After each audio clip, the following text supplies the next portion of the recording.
Well, good late morning and late afternoon to you, or mid-afternoon to you. Late, I guess, afternoon. Yeah, it's 5 o'clock in the afternoon. We tried to have a show yesterday, didn't we? But tech didn't allow it. We did. I was in the mountains of North Carolina, near West Jefferson, in a place called Fleetwood, and I was on my father-in-law's back deck, overlooking or underlooking Big Ridge, and we started out okay. We warmed up really nicely, and then we lost connection twice, Yeah. and you rightly cut the cord on it. Otherwise, we'd have just continued to struggle. So And an also extra we day. actually we spared the audience just like some scary pictures with you merging out of the dark, emerging Oh yeah, out it of the was, darkness as well. as my mom would say, it was pitch black. It was pitch black. My head was floating in the screen. It Yeah. was a bodiless. Uh, well, they call me sort of heady anyway, so I guess maybe it would have been appropriate.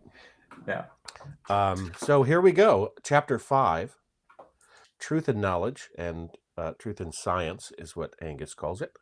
And there's many good reasons to do so, as I think we sort of implicitly We've touched tried to upon. explain at least, haven't we? Yeah, particularly in this one, because he uses, he not only is describing the starting point for an epistemology and the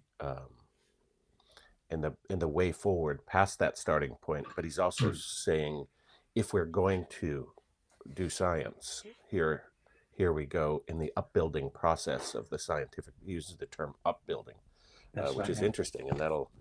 I'm left with a couple of questions. One is we talked about a little bit, and I'll get to that in a second. But the other one is, I'm wondering if I'm giving thinking too much. Like if it's a more simple thing, thinking, like am I oh, actually, I have three questions. I'll say this. uh is thinking a as it is it a part of the complex ground of existence, and if so, if it is it a rather simple, non-complex kind of process or activity or whatever? So because sometimes I think I overestimate it, and I want to check myself from Mhm. sort of saying, thinking is everything, and it's the ground of existence, and it's within everything, and we find ourselves in our true nature as thinking beings. And I want to really sort of wrestle with that, because there are certain parts of that are presumptive, say. And speaking of presumptive, he starts this by by I would say, providing for a presumption that the given, in other words, all of existence, is a unity. And it seems to me, and this is just a question, but it seems to me that's a claim. It seems to me that's a a cognitive move that he's suggesting one should not be making, right? So that there's a question for you.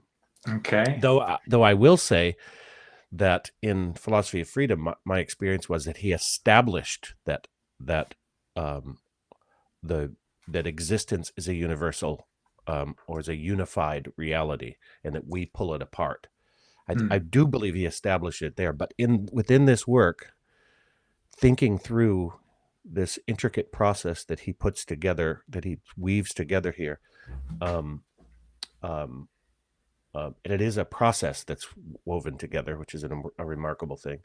Um, I'm left with this statement that the given is a unity. Well, how do we know it's a unity, right? So I have that question, Right. and Yep. then when toward the end of this, there's a curious sentence, I would say, or a strangely constructed sentence that probably is intricately constructed the way the work is as a whole, and it is the statement coming after referring to Kant's a priori as not cognitive, but as postulate. as Mm-hmm. merely postulate, and we'll get to that as a problem because we need to postulate, but we need the postulates, but we can get lost in the postulates, I would say, which And is we're kind going to of try to clear that one up as we're well, going to aren't try to we? clear that one up. And then but he says thinking says nothing a priori about the given. Semicolon. It produces a posteriori, in other words, the thought form, on the basis of which the conformity to law of the phenomena becomes apparent. That's quite a Nice statement. juicy statement, isn't it? Juicy, Nice. yeah. Without the conformity there, that is I understand it, I think, a little bit more, but it's so mysterious that it stands out as a sort of linchpin between the first part of this essay and the last part. So those are my questions. Those are your questions. Let's see if when we get to the end of this session, we'll see if we've become clear. I feel personally that I'm clear on those questions, but let's work through it, and so let's see if we can create clarity together. And I might realize that I haven't got things as clear as I thought in my head as we really begin to pull them apart, that's the point of these videos, to have a conversation around this and just create more clarity together. Yes, I want to be clear about that. We sometimes come off like we know things, but we're learning. This is a process. It's a purely process of discovery for me, and it's if I come into any insight, it seems like it's a surprise. And I'm really humbled and awestruck by this process. So I'm groping. That's what I want to say. It's a process of attempted discovery. This has been one of the revelations for me of the last year, the value of doing this type of work that you and I are doing together, and the work that we've been doing in Matt and Ashton's groups together. How much more you get out of the process when you work together in a group. It really is. So for people who's perhaps listening in, get yourself in some group where they're talking about this, so that you can battle it out together. But you're all working through this process, trying to create clarity, and many minds coming together. Really, it allows something new to come into being. Yes, I mean, in our little conversation yesterday, even before we got started, that was helpful for me this morning as I re-prepared this morning. Actually, I spent some time after our failed attempt yesterday, and something new broke open then, right? And then it's so fleeting. So we'll see if it's still there. See if it's still there, yeah. Okay. So we are going to start with same format as we normally do. We've got a few chosen bits of the chapter that we're just going to talk around and create clarity. So in chapter 5, I can't even remember, what's the title of this chapter? Can you remember off the top of your head? Yes, it's truth. It's Cognition and Reality.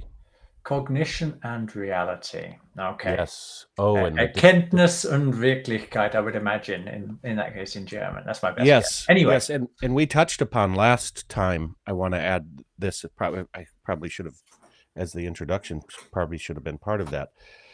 We touched upon the difference that he makes a distinction between cognition and thinking. That comes up big time, and we don't see that in our contemporary world of thought, that people don't do that, and it is a very important and becomes even more distinctly a distinctly different aspect of maybe one process. I'm still not sure about that, but it's a step in an operational procedure for sure. Okay, there's our first open a big door, or possibly a big door moment. This is turning slightly more esoteric here. Steiner says of the philosophy of freedom, it requires a different type of thinking. It requires a thinking that's not based in it's pure thinking. You can't relate these concepts directly. You can't map them onto physical events out in the world. And this requires activity of the etheric body. So you're not using your brain, your physical brain, as the tool to do the thinking. And when we touch upon memory, perhaps a little bit later, this will become even more relevant, I think. But with this type of activity, one of the reasons it's so difficult is because it feels like we don't have the ground under our feet. And this is exactly what this work and the philosophy of freedom are trying to create in us, this new spiritual ground. And it's, you don't just click your fingers. This requires a methodical approach and battling like you and I are doing to create it's like these clear conceptual ideas that allow us to talk about things which at first seem abstract, but in actual fact are describing the reality of this activity that lives in us. This thinking activity, this mysterious activity, which you were talking about earlier. It's like the ground. Is it the ground to all being, or am I overthinking it? This type of thing.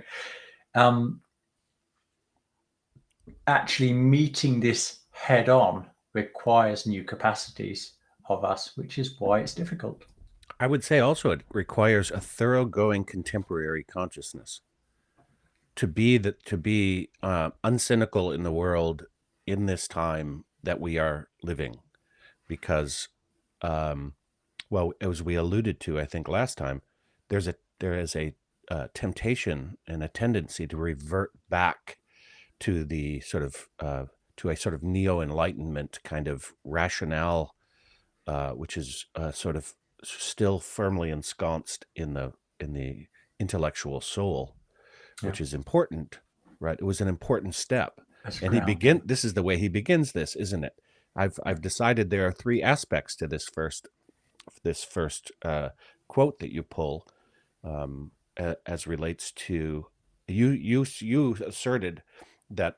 Well, why don't you put it up and then we'll okay, I will do. Charge forward, and I'll pick it up. We've got to go somewhere else actually before we even get to that quote. Okay. Because do you remember we had one other slide which was a little bit of. Oh yeah, yes. This is very, very important. I really lived with this one. Thank you.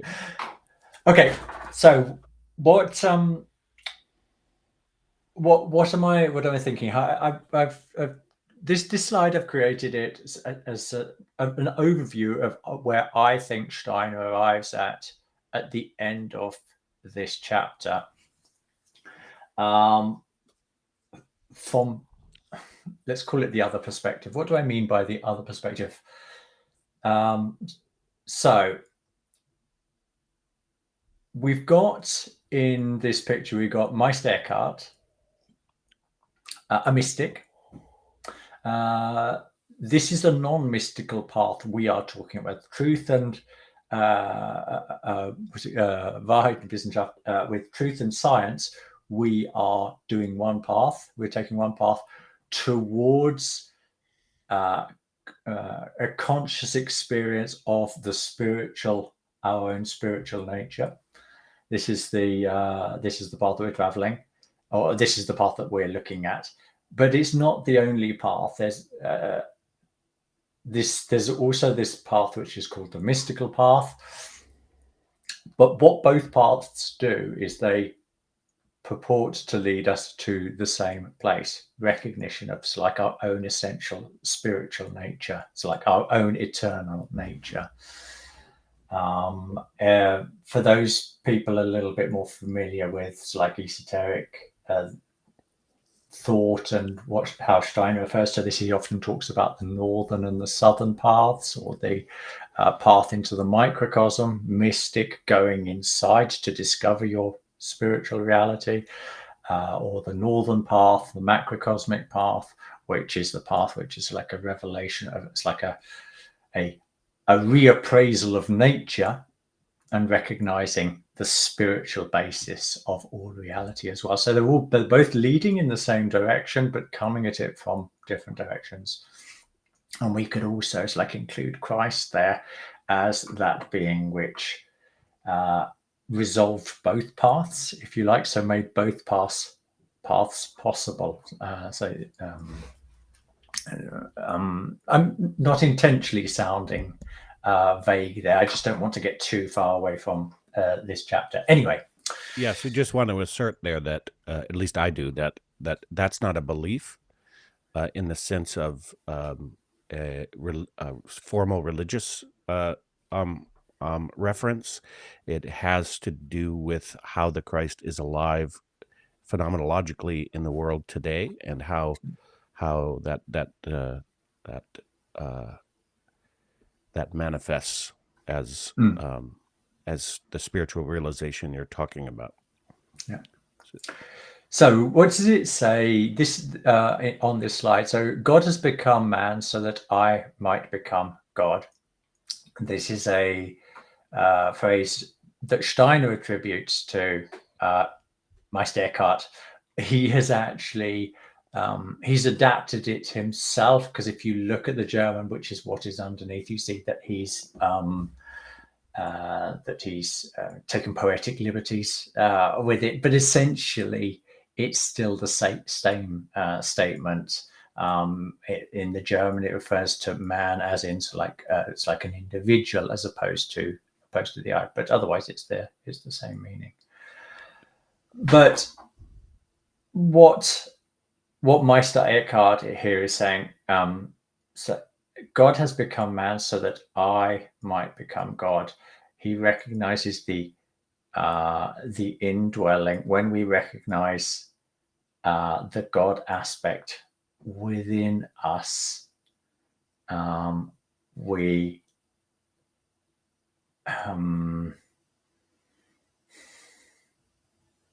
or that's the goal of the spiritual path, that God is not something outside of us. It's what lives within us and enables us to partake in the whole of reality and beyond the material. And that's actually where we also end up in a more using philosophical language at the end of this chapter. And I'll try to point out the exact point where this happens in the chapter, and see if you agree. You might think that's a little bit weak, which is one of the things I really love that you brought in our conversation that didn't get published before, was that this path is very distinctively different in that one is a mystical path and the other is a scientific path. So we are currently appropriately engaged, I would say. I'm not saying it's inappropriate otherwise, but as relates to contemporary consciousness, the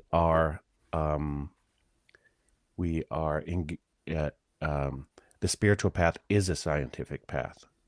And I note that there are impulses in our culture to reconcile that strongly coming to the fore with contemporary thinkers. And I'm thinking of John Vervaeke and Greg Enriquez's last series on, as it's an ongoing series on a sort of transcendental naturalism.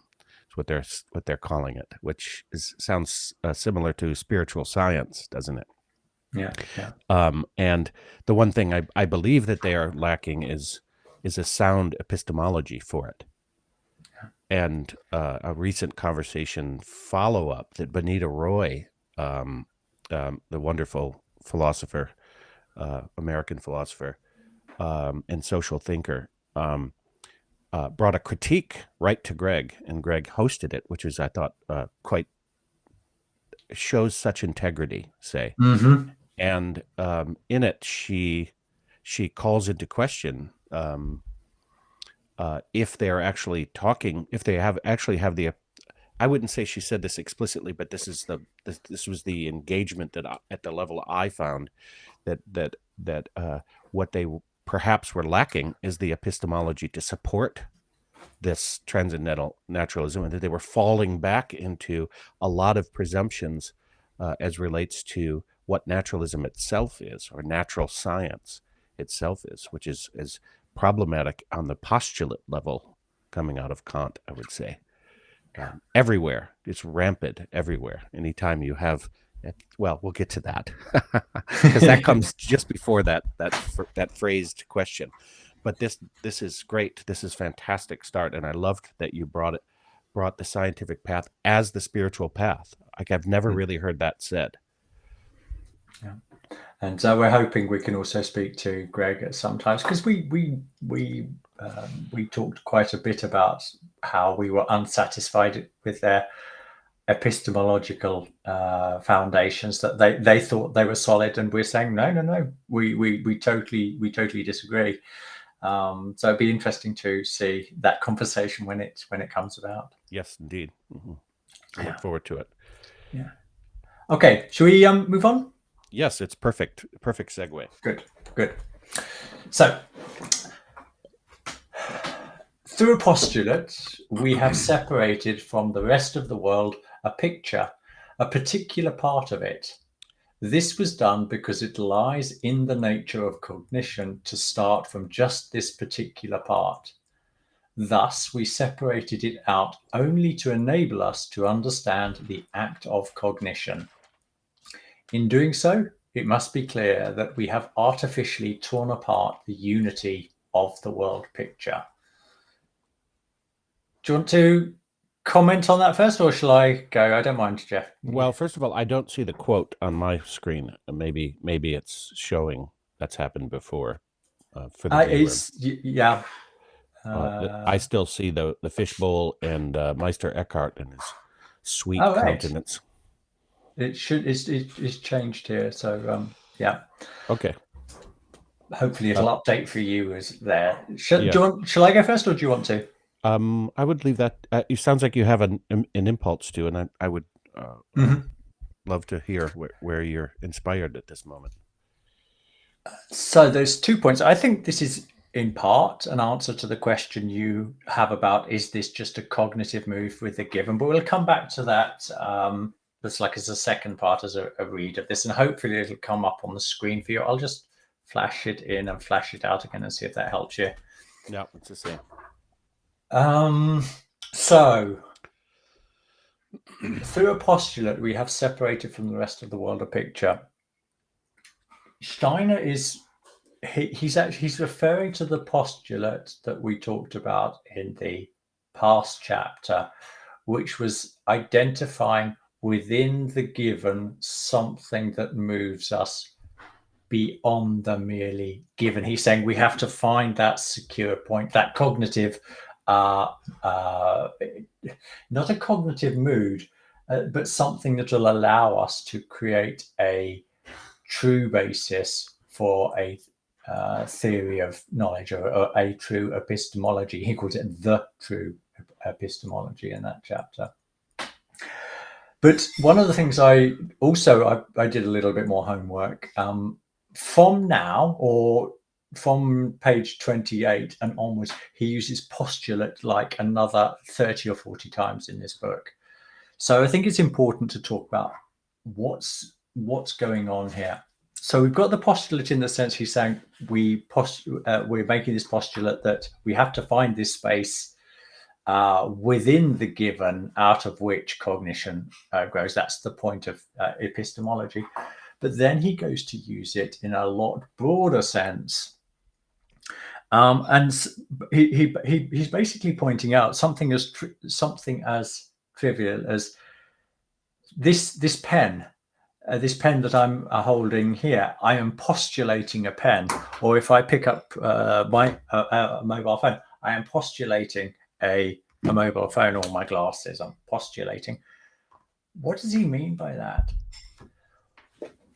What he simply means that if we take the given as that which is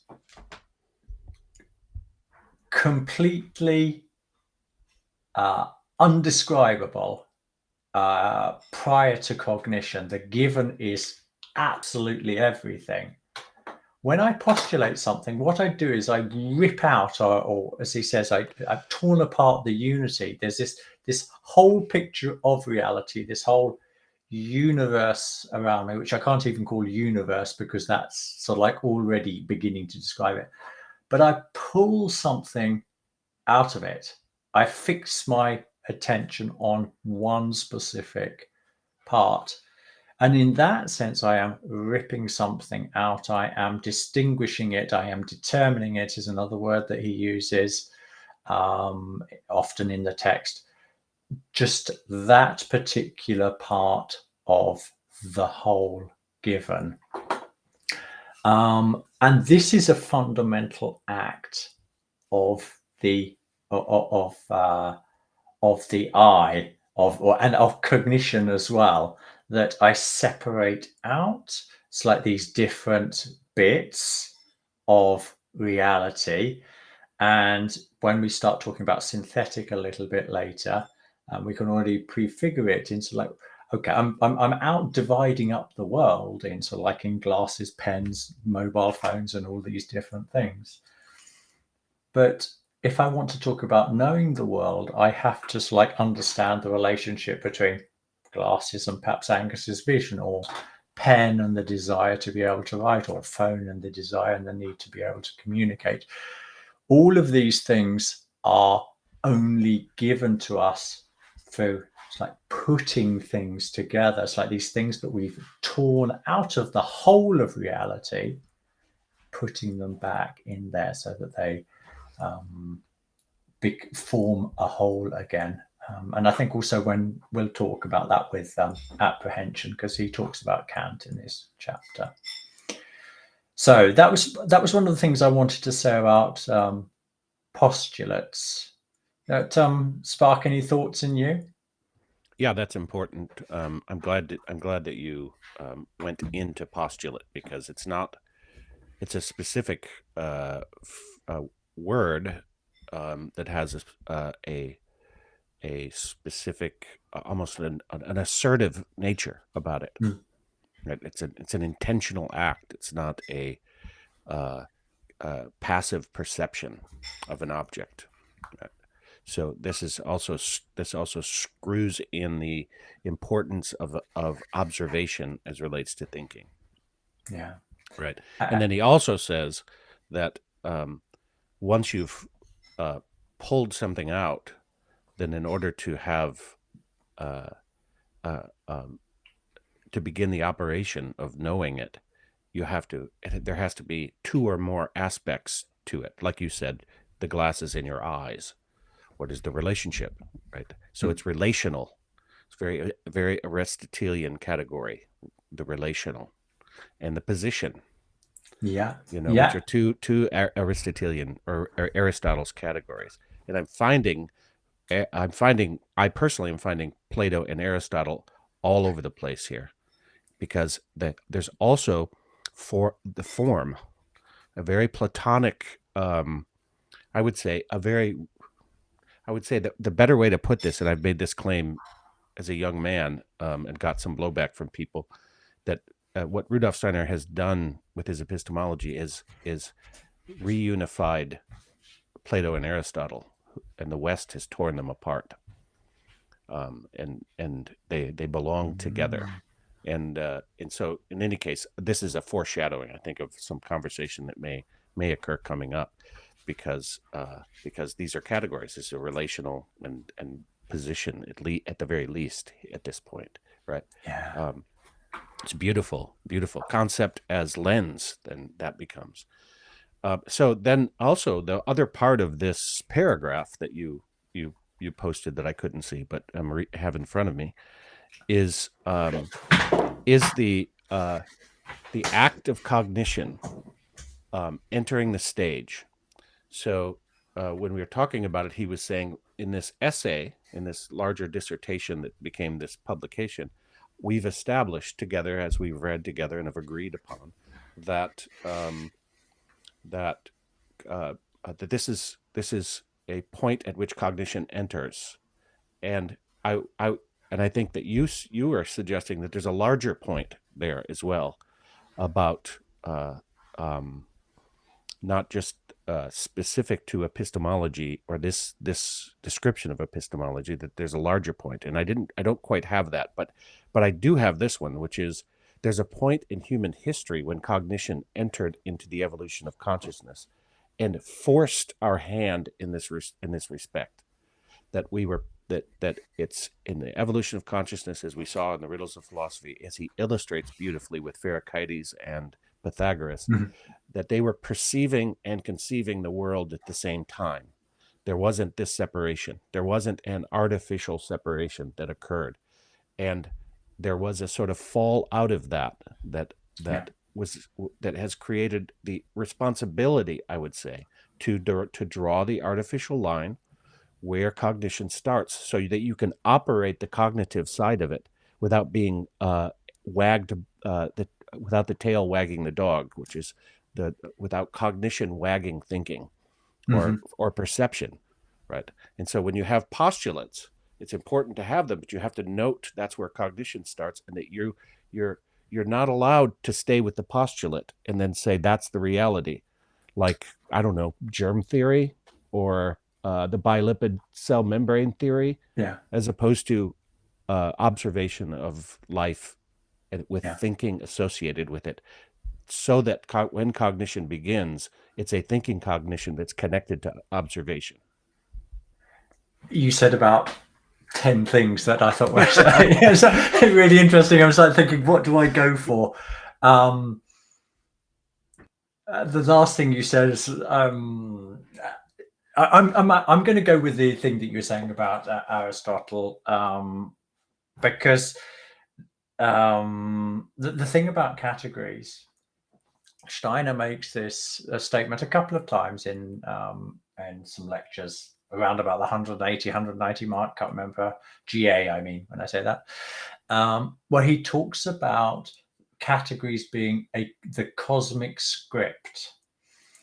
And he talks about the profound importance of understanding. And when he says the cosmic script, what he means is that in the way that we have letters that we can, it's like symbols, which we can use to create like completely new realities. Every time we write a book or a paper, what are we doing? We're using these abstract dead symbols to create something in the minds of people. And he uses that same analogy to say that what you got in the categories, and I think this is what you were hinting at, is you've got this cosmic script. These categories are the describers of the spiritual realities that are like the framework of the world that we live in. So that was really interesting, and I just wanted to reflect on that. And the other very interesting thing that you said was it's an intentional act, because this also reminds me of the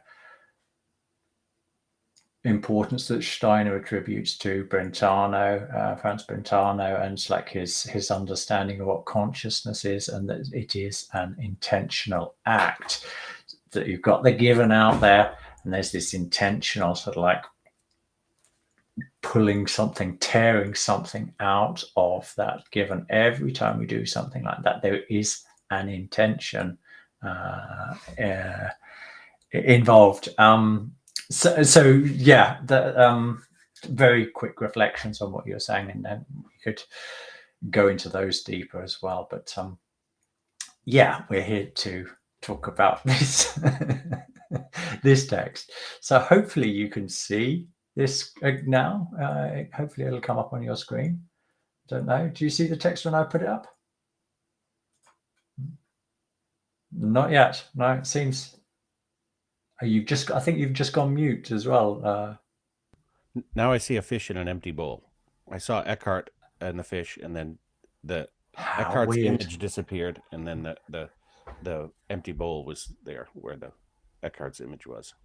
Okay, that's weird. Okay, It we're is. going to move to the next slide. So no, before we move to the next slide, this is Yeah. where I think this is it just a cognitive move that he makes? I want to just like go back to There it is. this. You can see it now. Yeah. Yeah. This bit that you say about is it just a cognitive move? I think it's actually a lot stronger than that. Um, that we need to, when we recall what's going on in this text, we've talked about how to understand what uh, thinking, let's call them thinking and cognition at the moment, to understand what thinking and cognition is, you have to remove every product of thinking, i.e. cognition, from your world picture, and you have to use that as the starting point and then seeing what happens when we add thinking to it. So this is why the given is it's an absolute key concept. We talked about it last time, being calling it experience. That this isn't an artificial construct, in the sense that if we want to isolate what thinking is, then we have to remove all products of thinking from experience, uh, conceptually, as he reminds us, so that we can begin to appreciate what is it that thinking it's like adds to reality, or it's like if I want to know what water does. So like what I do is I perform a lot of experiments where there is no water present, and then I add water and I see what its effects are. And or the same with air, or the same with light, or whatever. But here we artificially create. It's like it's a thought experiment. You could say, what would the world look like if we did not have any cognition? Well, we couldn't say anything about it, because every time we make a statement, then obviously we've used thinking to make that statement. So in that sense, I think it's more than a move. It's an essential understanding we need to recognize if we're going to identify what this thinking activity is that lives in us and then produces cognition. I have a slightly different perspective that may evolve into a disagreement here, but Mm-hmm. it may dissolve into just a clarification. Say, Yeah.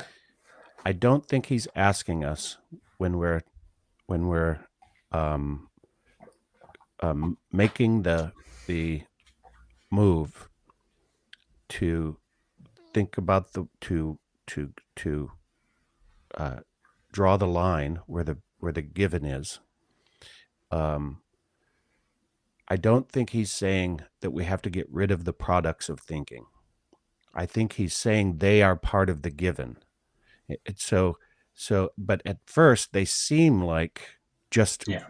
just part of the given that is uh, that I have nothing to do with.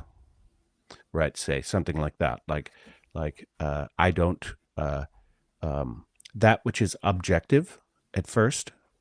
And I of course, if I'm beginning at the beginning, then I'm not saying objective or subjective, but I can notice that as I penetrate that given, that there are things that I've given, like concepts and ideas, Mm-hmm. and there are things that have been given to me through my perception of the given world, and I had nothing to do with bringing about it. Right? So so the given that's not the given, we really haven't defined what he means by that, and what he means by that's going to be different at different stages of development. So he's not saying even getting rid of the knowing that you've attained. Say, just like when you ski, you can't forget how to ski in order to ski. You just have to stop paying attention to what you're doing when you're skiing, right? Because Mm-hmm. otherwise you'd never achieve it. You can't recover it in that way. And this will go to memory again when we talk about memory later, in ways that in which I've been thinking about it.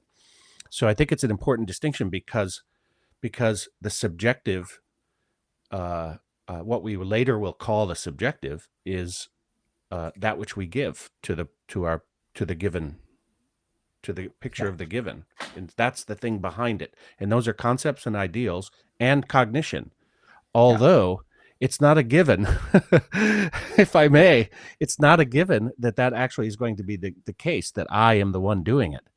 Yeah. If I am not doing this epistemological operation, which is why this is so damn key, if I'm not doing this epistemological operation, then I'm very likely in our culture to be accepting other people's givens, Mhm. or a technological landscape of simulative givens, right? So I'm not participating in the generating of my own subjective life, and I'm giving away my freedom in a sense.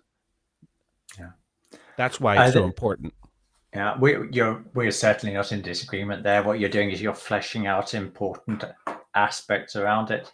Um, what when we talked about the same aspect in chapter 4, it was framed in the sense of, we realized that in the given, not everything is given, and initially these the labeling process, for example, this conceptualization, this tearing out, we do this instinctively without realizing that it's this thinking activity that's doing it in us, as like, or in making this possible. And then we read something like the philosophy of freedom, we really wake up to what this activity is that is allowing us to make sense of the world. But these are, when we initially have these new concepts, like, for example, I know when Newton's, like, the apple fell on his head and he woke up to the idea of gravity. Gravity had always been there in the given, but it woke up in him. It's like inside, he consciously became aware of it and started to measure it, so he could arrive at his like gravitational constant and the equation for determining the rate of acceleration. They were always there, in there, but first they have to be created within ourselves before we can find what is already there in the outside world. And what we're saying about gravity, and we'll look at it again when we talk about causality a little bit later in this chapter, is it's a recognition that, if you like, this is almost like X-Files, the truth is out there. Yeah, that's right. But we actually have to recreate, as gods, that truth within ourselves, so that we are then capable of recognizing it as like that which is determining a reality outside. So I think that's merely another way of saying, I think, the same thing that you were saying there. Do you agree? I do. Yeah, I think Yeah. you expanded upon the notion I was trying to bring. There's a million ways we could talk about it that are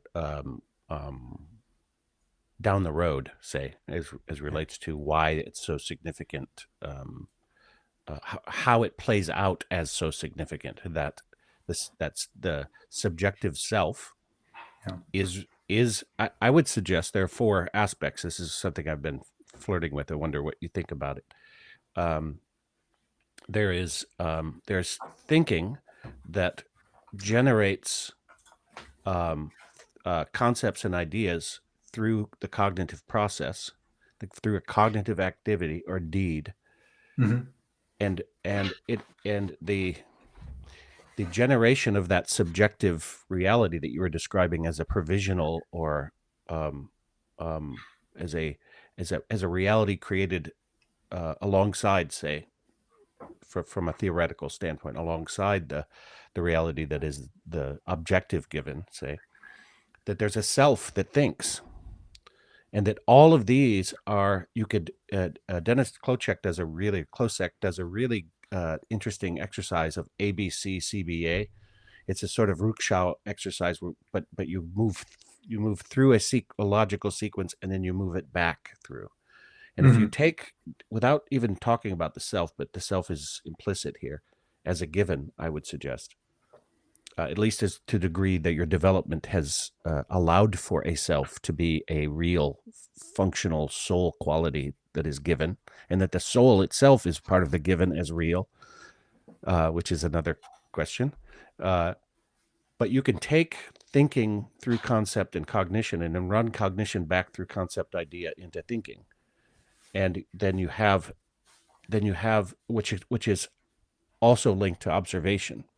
Then you have the table set for what we would call science. That is the upbuilding process of science. And if you don't have thinking and observation, and you just have a concept and idea, then you have analytical philosophy, and you have cognitive science as it exists today without any epistemological ground under its feet. It's probably another way to say what we've been saying. Yeah. Okay, let's move on. I was thinking about we could jump into memory there, but I think it's going to come up again later. So the next slide. Memory is so esoteric that it's a. I think it's key. Well, perhaps. Let's go back. So let's stick with this. So why this?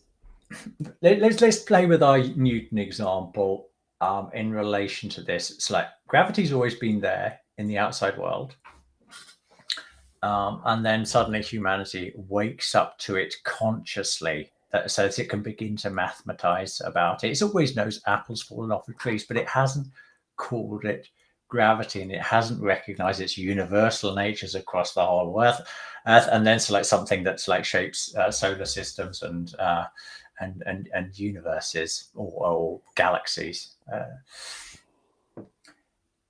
It's truly universal. But this the first time when Newton hit upon it, if we're using Steiner language, we would talk about intuiting. It's like bang, it's like out of the blue came this idea or this concept that became crystal clear in Newton's mind. And so you've got that moment of, let's call it enlightenment, in the sense that's you've grown conceptually, you recognize something new in the world that's always been there, but now it's there for you as well. It's like in a clear conceptual form. That moment of birth of the idea in Newton, that is intuition. But every time he then after that went on to use the word, use the concept gravity, it's no longer intuition that's involved, it's memory. It's a recollection of that original intuition. And the reason I think it's important to recognize this is because when we begin to understand how can thinking go wrong, this is where memory becomes an important aspect, because we can start misattributing. So we use a concept that's been born in us and we apply it to a situation, but that's actually not the correct concept that adequately describes that situation. So let's just make up an example. So let's say we've got snowball and puddle of water. And so I've got to put two hands. Snowball and puddle of water, it's separated in time. And I try to use the concept of gravity to describe that transformation. The one that solves it is the concept of heat. But I could be mistaken. It's like a tribute. It's like the concept of gravity in there. Even though gravity, we do see snowball turning into a puddle of water. It's not saying gravity is not existent. It's definitely in that picture, but that's not what has caused, or it's not fully caused the transformation. So memory, intuition, spark, memory, that bit which we can get wrong and end up committing errors in our thinking. Yes, I'm warm to the gravity of your point. Okay. And that is a normal consciousness memory. That's the everyday working memory that we have. And to evoke Plato again, I think this is also that he's working on these depths. He's working on this everyday consciousness depth, but there's also the implication that thinking is discovering, like a kind of memory, reality, a reality that it already knows, right? So that is knowledge. And memory as a cosmic memory, or what Steiner refers to in that one of the esoteric works about taking the potion of the potion of oblivion, so that your everyday memory goes away, and what awakes in its place is a memory of the ongoing genesis of reality, something like that. Right? Yeah. So we remember how things come about, why they come about.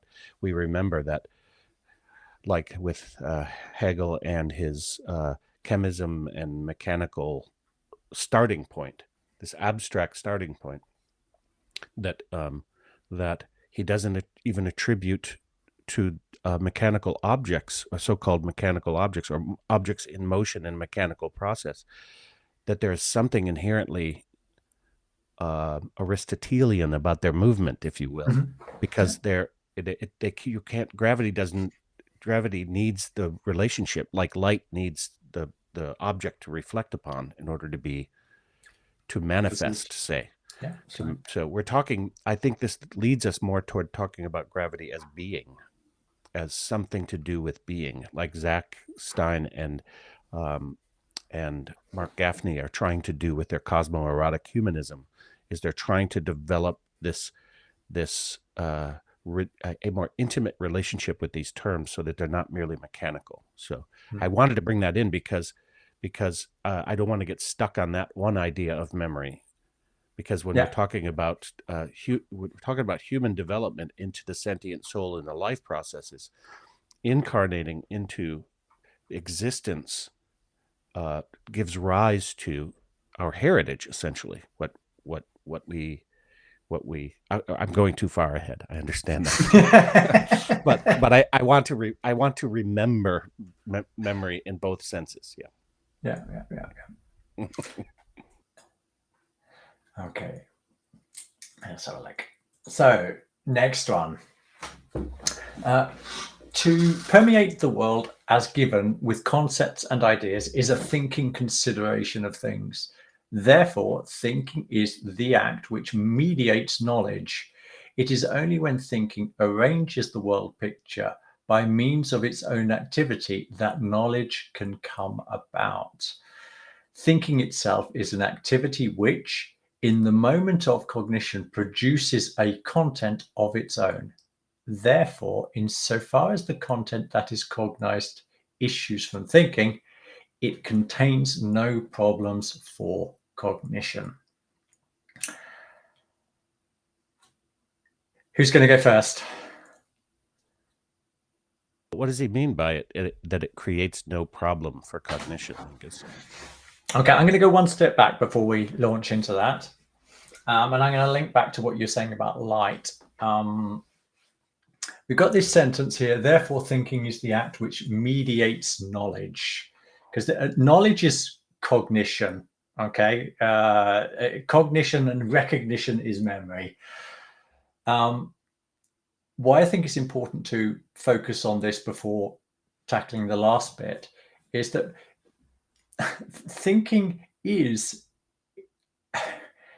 in essence, exactly like light as you just described it 1 minute ago.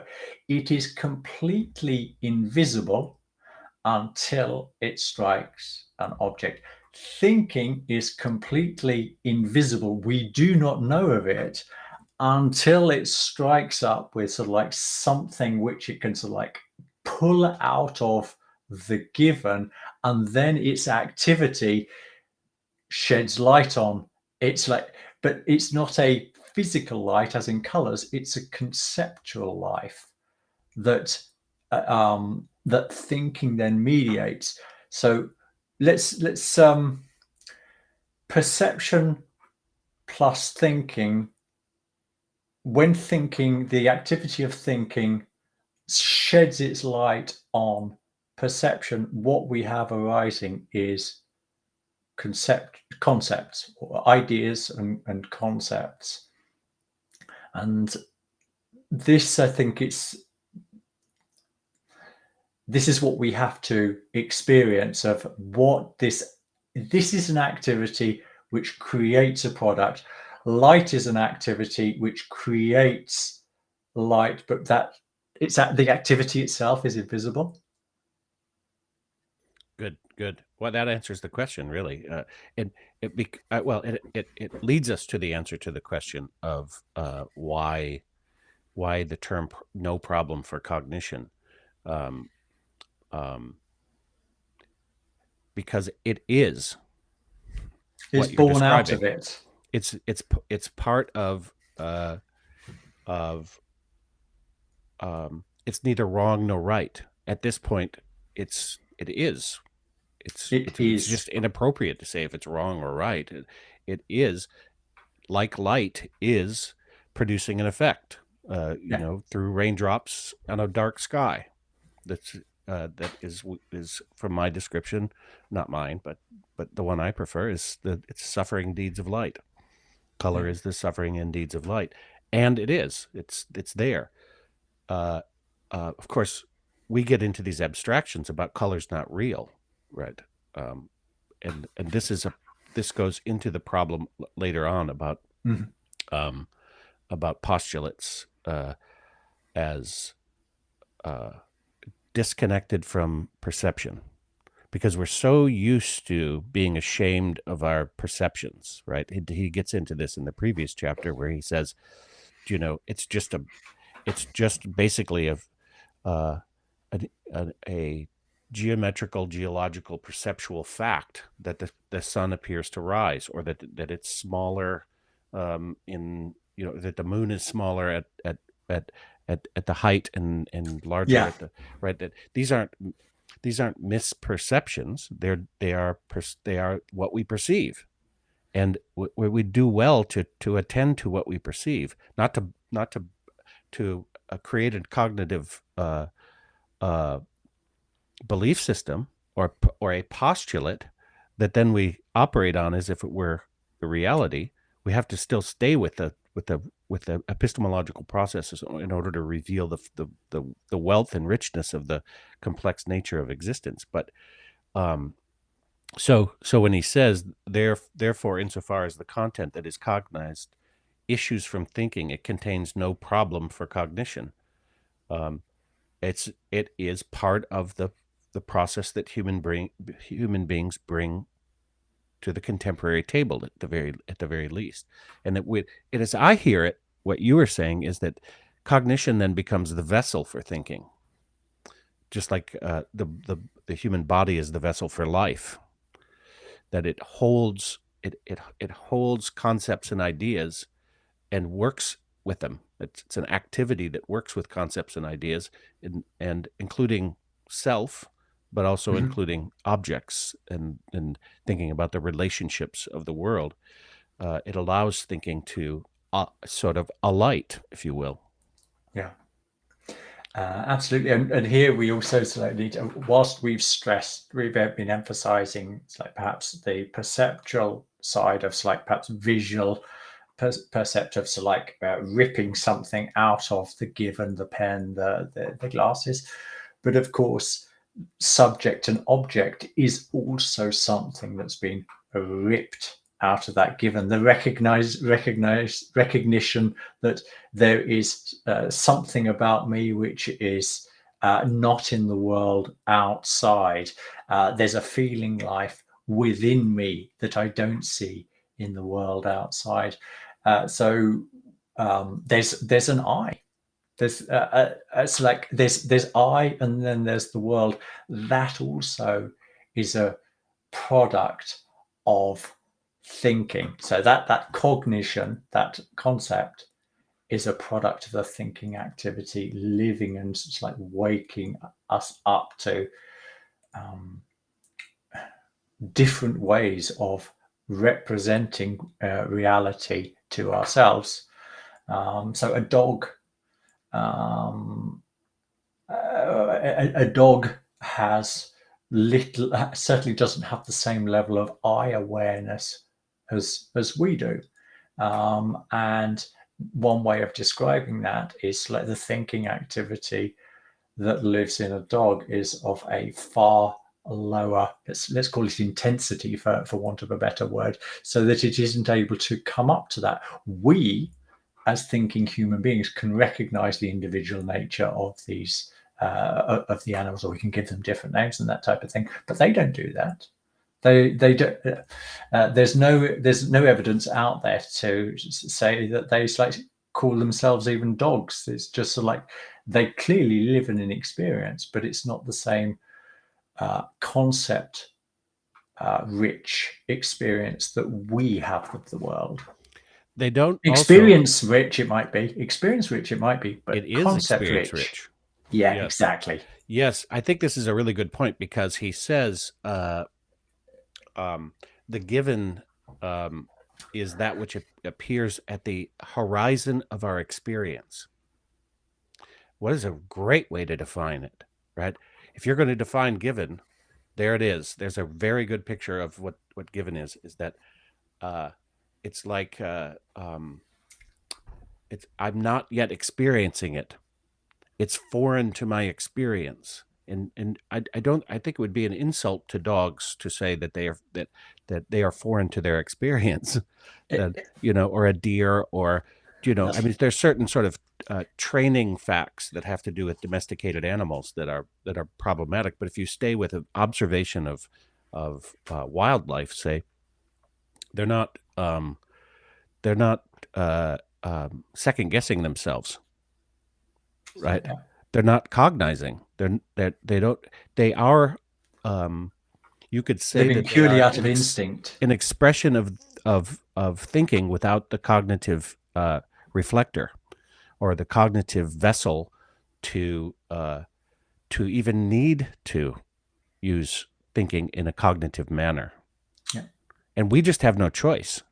This is the other thing that supports what we were talking about at the beginning. We have no choice. We are cognitive beings. And if we don't take that up with thinking, then we are going to be knowing shit that is absolutely false and has no connection with reality or observation of reality at all. And I'm not saying it's easy. I'm not saying that it's easy to observe a cell in its living environment, but anything else is not an observation of reality. It's a postulate. Yeah, it's not easy, this freedom thing, is it? No, but the promise is full of premise. Yeah. Are we ready to move on? I think we are. I think we nailed that one, yeah. Beat the hell out of it, at least. Okay. Gideon Spicker is therefore quite right when he says in his book, Lessingsweltanschauung, we can never experience either empirically or logically whether thinking in itself is correct. One could add to this that with thinking, all proof ceases, for proof presupposes thinking. One may be able to prove a particular fact, but one can never prove proof as such.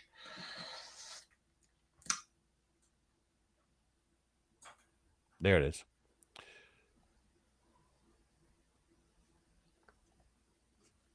Yeah, this is more what we're saying, isn't it? About that proof, in a way, is proof that thinking is beyond proof, because it generates proof. It sort of, in cognition, generates. Well, I wouldn't say the need, but because we have cognition, we have the desire to have proof. And proof is nobody's saying proof's not important. Right. I think it is. I think we've talked about that. I vacillate with it, but I think that things are evident is very important to us. Yeah. So that we're sure, that we have some certainty.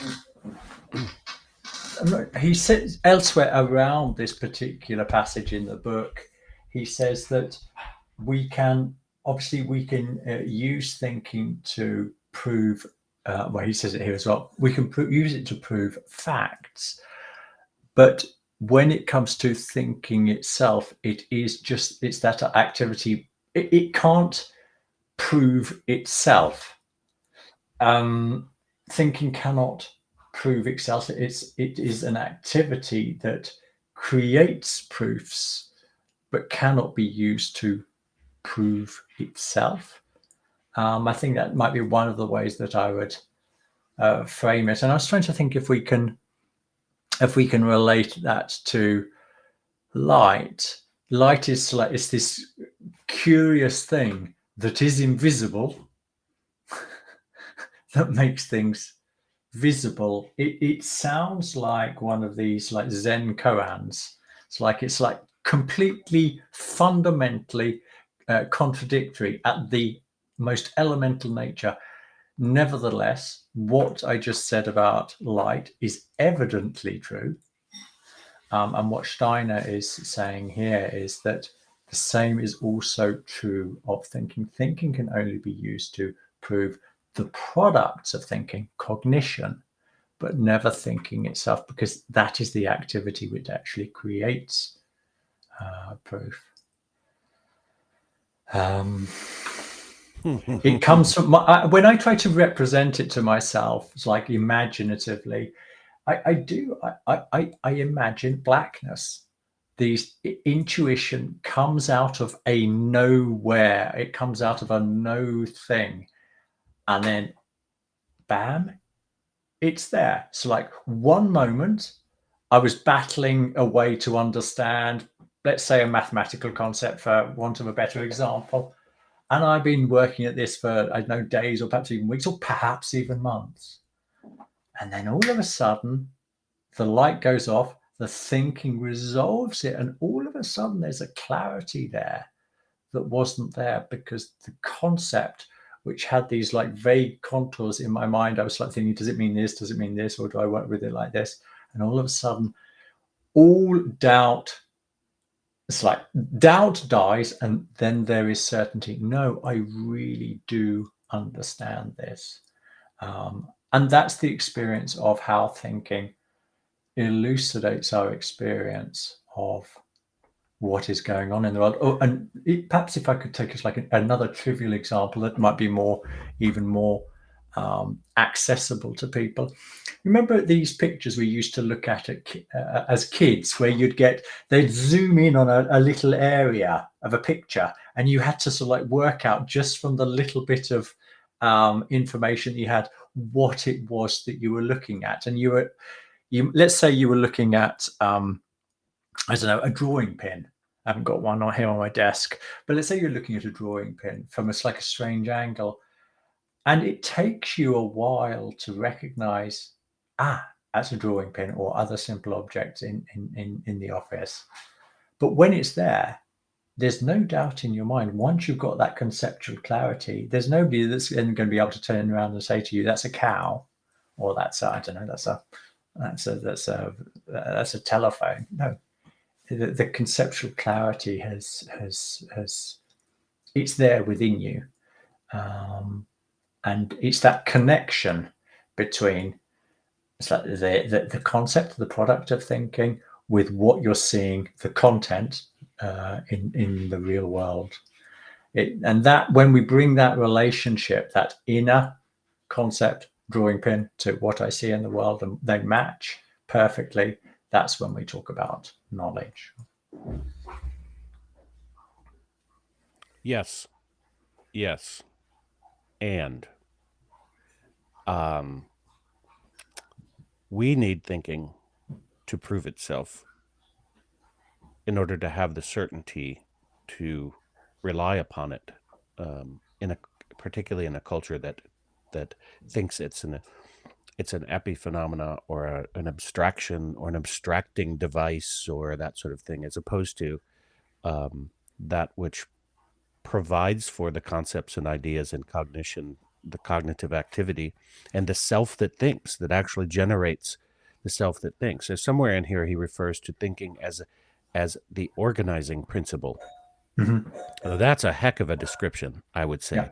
And it's a simple one, again, this is the, I started this with the question is thinking like, is it more, is it all the world? You know what I mean? Is it big? Is it going to give you the heart attack? Is it the sensational, wow factor, or is it just a quiet reality that is underlying all of existence as the organizing principle, and that we're manifesting that through concepts, ideas, the generation of a identity, that to hold those, not an identity so much as a well, what is the soul? The soul is an organized organism. It's an organism created by thinking, generated by thinking, at least shaped by thinking. It could be there could be a physiological aspect of the human soul that's radiant from just physiology, say, like radiation. But then again, what is radiation, right? And what is gravity? Are these Whiteheadian soul qualities, Matt Siegel? Are they? Is this the soul that is it inherent to the world, and that are vessels for us through the attraction and repulsion that exist in nature, that's contained within a self-organized uh, what do you say, self-organized, self-generated being? Hmm. That's that that that is a question for what self-knowledge would be, and then we would have a science of psychology if we started to understand that the soul was formed out of out of the thinking that arises out of, say, the spirit self, in anthroposophical terms, uh, is realized as a process that one can take up in the consciousness soul, finds its cognitive traction in cognition, and becomes memory as knowledge in the sentient soul, in Yeah, relationship to, that then becomes part of our, alters our physiology in a way. absolutely.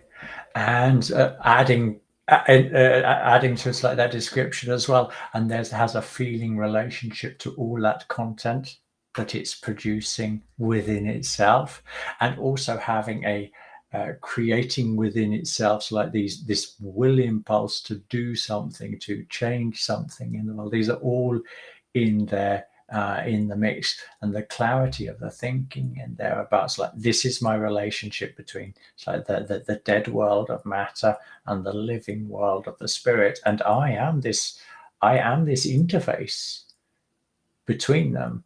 And I don't want to dissolve. I don't want to dissolve up into, so like, into the spiritual worlds and become a no being forever. If I can like present it carefully, and I don't want to become this dead material being that is the slave of determinism. I want to be able to, it's like, live in the tension between the two as a living, willing, thinking, feeling being. Gorgeous. That's beautiful. That's beautiful. We could go on this. Like, we could go into the life processes. We could go into that which is protected in the human experience as independent, that is Mm. not swayed in the battle for the soul that's occurring between purely spiritual forces and purely material forces, say, something like that, or beings that are attached to one or the other side. That we could go on, right? But But we're this going to is why. stick with cognition and the Right, activity of thinking here. right. Okay, next on. The process takes place as follows. Thinking. This is very much a repetition of what we're going through, so it should be simple.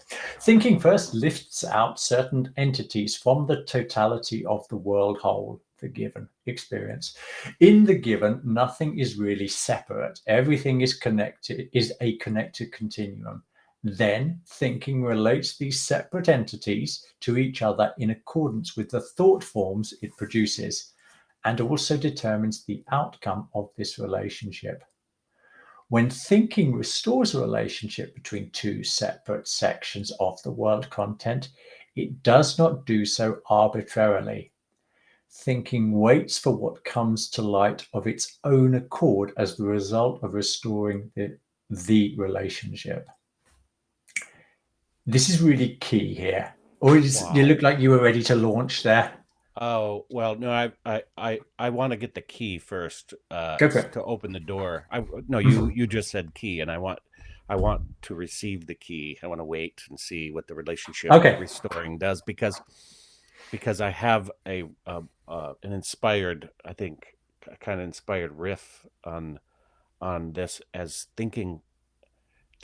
So he's really established that thinking is a given, in a certain, right. Exactly. It's not part of the given that at first, but the trail of it is in the cognition and or the forms. This is a very Yeah. the spirits of form, you might say, from an Mhm. anthroposophical perspective, are at work. This is Platonic, that Mhm. the forms are cognition and ideals and concepts that are created out of the spirit of form, say something like that, you could say. But it's also nature, uh, uh, uh, nature's organizing principle turning back on itself, like, Yeah. Yeah. yeah. So the key, give us the key, Angus. Key to the door. So, when thinking restores a relationship between two separate sections of the world content, it does not do so arbitrarily. This is really important because this is getting to the heart of thinking isn't just a slap on to sort of like reality, just something we add to reality, something that's not there. This is a recognition of that which is underlying reality, which was initially invisible. Let's stick with our example of gravity. Gravity, as with the conceptual clarity around gravity, was invisible. It didn't exist. It was always there. Newton comes along and suddenly it's like there in a conceptual clarity. But this hasn't been something it's like induced. If it's induced into nature, it's like I've got this ready-made concept and I'm going to slap it on there. No, no, no, no. When true cognition is happening, what I am doing is I am recognizing the concepts, this like Platonic ideas like of archetypal, what a thought is, or what an idea or a concept is. This is what is actually is shaping reality around us. And every time I um, add conceptual clarity about whatever element of life it can be. It might be in the field of chemistry, biology, physics, it's like the humanity, language, doesn't matter. Everything that enriches my conceptual clarity then allows me to select to reinvestigate the world to see to what extent that concept is there shaping reality. But that concept has to come to life within me before I recognize what is already there in the world. That was, I think, that was what I see as the key part of this particular bit of the text. And what is there is always evolving. So it's always generating and regenerating. So it's not Yeah. there in the static sense. It's there in a more like archetypal or thematic sense, to bring in Plato, but also to bring in Aristotle. This is the way he resolves this, is that there is teleos, right? Uh, inherent, as um, concepts that are laws that we discover, right? Uh, so concepts aren't something that exists within me; they're something Mhm. I perceive, Yeah. and then when I generate them myself and perceive, I see through them, Yeah. right? So they become a cognitive perception.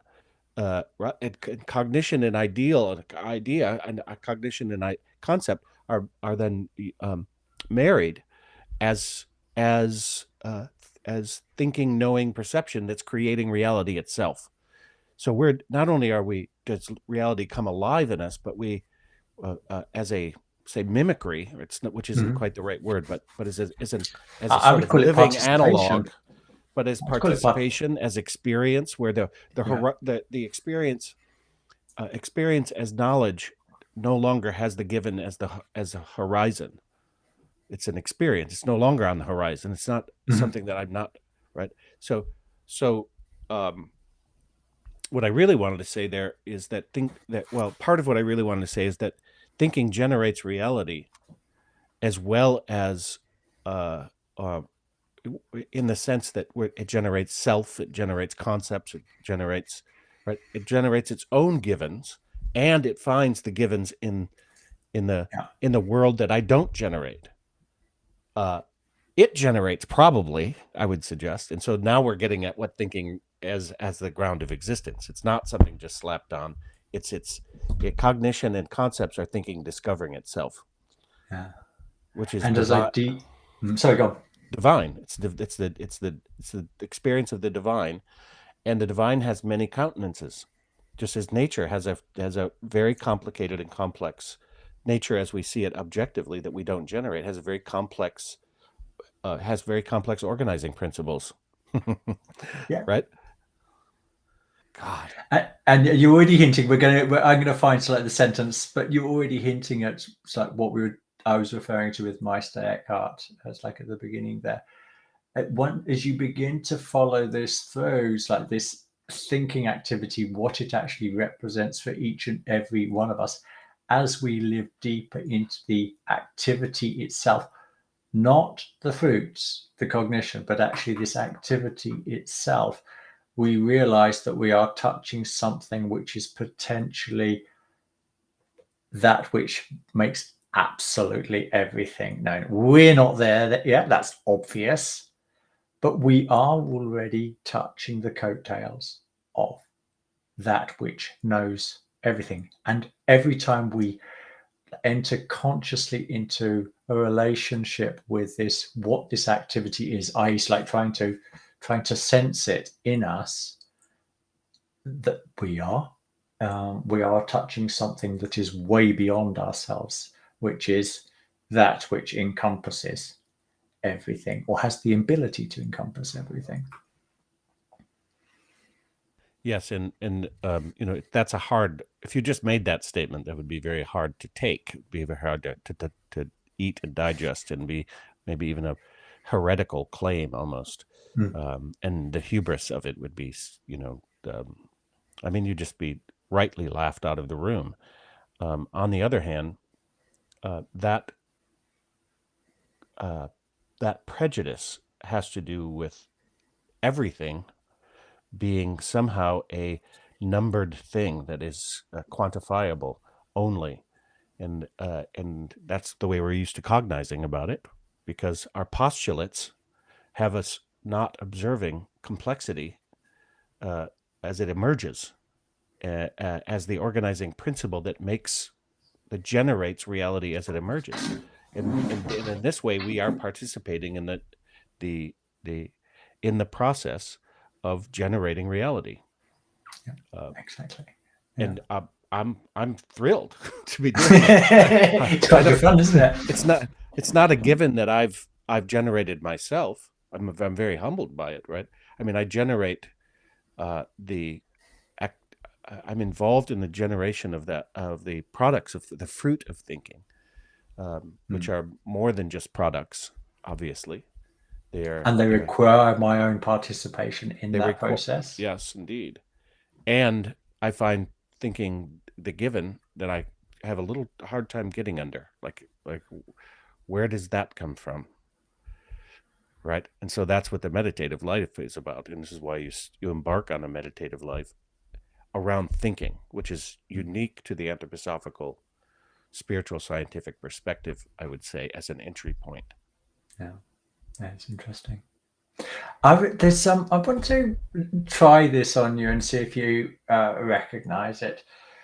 But this they count the thing in itself, this thing and see this idea. You can, once you begin to grasp thinking from the way that we try to present it in this, and the previous videos, once you begin to get an appreciation of this activity and how it lives in you and produces all the knowledge that you have, and exactly this relationship that we described, that the truth is out there, but I have to create it within myself to recognize it out there. The Kant idea, you can see how, to a certain extent, he was right. And that's already wrong when I say it. But what I mean by that, because if I don't recognize, so let's restate Kant clearly, the thing in itself. So there's this unknowable reality beyond us, and we can only get hints of it. So like through, what we see with perception. That's Kant. There's an unknowable metaphysical reality behind reality, which will remain always unknowable to us as thinking human beings. And if we think about what we said about how we have to let the thinking activity live within ourselves, if we don't do that, then the reality that is out there will always remain unknowable to us. So his is like one of those. It's like what's worse than finding a worm in your apple, finding half a worm in your apple? There's an element of truth to what he's saying, and this is the problem. You can't reject it outright, because from a certain perspective, an uninformed perspective, he's bang on. You don't think about things, that it will remain unknowable for you. But that only really becomes comprehensible once we've got this clarity about what the activity of thinking is. And this is, we said it, let's repeat ourselves. It's like sing it as a chorus. This is why the philosophy of freedom is so damned important, so that people really understand what is this activity that lives in every single one of us. And when we discover this activity, these promises that Steiner makes at the beginning of the philosophy of freedom, that I'm not going to give you any products. What I'm going to do is I'm going to lead you to a region of the soul where you will experience freedom, and it will always be that font of the water of life. He doesn't use those words. I'm just like adding them there, but leading us to that region of the soul and recognizing that that is always potentially alive in us. And the more we use it, and the more we recognize that the essential nature of this activity that lives in us, the more we come in contact to what it means to be a free human being. So it's the region of the soul that we realize our own freedom, something like that, right? And that's a region. It seems to me that that's a moving target as we develop, right? So there's a degree of freedom in the consciousness soul, right, where we're aware of it, and we need a degree of freedom in the intellectual soul where cognition is gaining traction, and then we need a degree of freedom in our sentient soul where perhaps we're talking about intuition being um, something like instinct almost, but allows us to be self-aware in our participation, something like that. I think that's the right direction, though I think you probably talk about it in different ways, because Yeah. I think that the important thing here is, for me, as you know, as I've been beating this drum, is that um, that the soul's the soul organization as an independent entity is the vessel for what we're talking about as a whole, and that region of the soul that he describes depends on where you are in your development, and where you are in your development depends on the degree of given that you have, that is neither inside or outside, say, because when we were talking about the God, the human becoming the God. We're not talking about the inside and outside anymore. We're talking about Both at the same time. Both at the same time, yes. And both are. There is external and there is internal, but they're not separate. They're unified. And what are they unified by? The mediating factor. What is the mediating factor? It's the organizing principle. What is the organizing principle? It's thinking. Who thinks? I think. I think, therefore I am generating a reality that is the mediating factor. As this leads to a question that may be just an absolute dead end, and it's a question about language in Latin. So cognito is the central concept in Descartes' proclamation, right? Or discovery, depending on how you look at it. Is there a Latin root for thinking or something similar? So the activity itself, or even yes, right. That generates the because really what cognito sounds like to me, and I could be wrong about this. I understand I'm naive about Latin, is that what Descartes is only saying is, I know, therefore I am. I have knowledge of myself, therefore I am.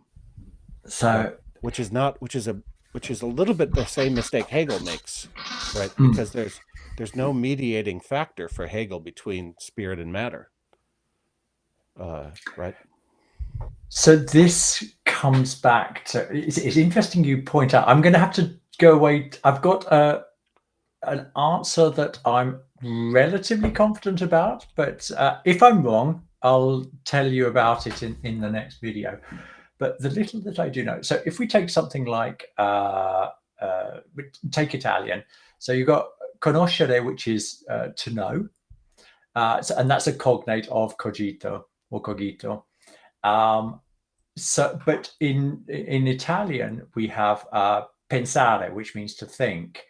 And so there you've got a recognition of this different activity, which is not a recognition.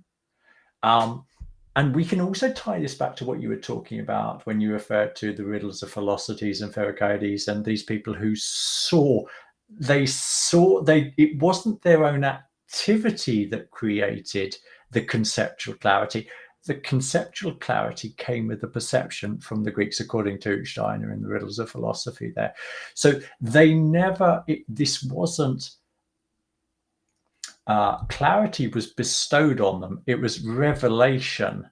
It wasn't an individual act that was achieved through willpower, if you like.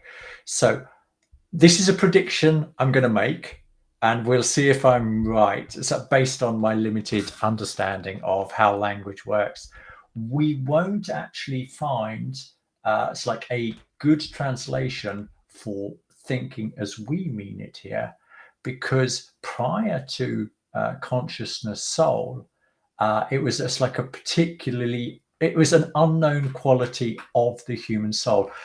I suspect somewhere around Nicholas of Cusa time, we might start to see it's like a different quality coming in, a need for a recognition of thinking as an activity as opposed to recognition.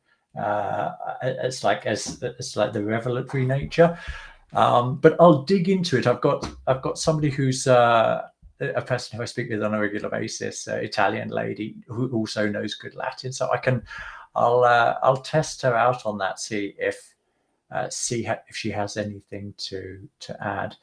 But whether I'm right or wrong, that's it's interesting to know that. But what it does is it helps separate out this fundamental difference between conscious recognition of this activity of thinking that lives in us, and then there's the recognition aspect, which is a more it's given to me. It's not something that I've won through my own efforts, which is what thinking is. We could go down so many avenues. So I'll keep Sturm there, but my mind was racing. That was revelatory itself for me, because I think you're right. I think that there wouldn't have been something called thinking because there wasn't self-consciousness of thinking. And when consciousness came to the point of having the kind of self-consciousness that we refer to uh, as self-reflective, uh, in the knowledge sense, say from from an epistemological standpoint, Yeah. right? Maybe that's one of the first epistemological statements is I think, therefore I am.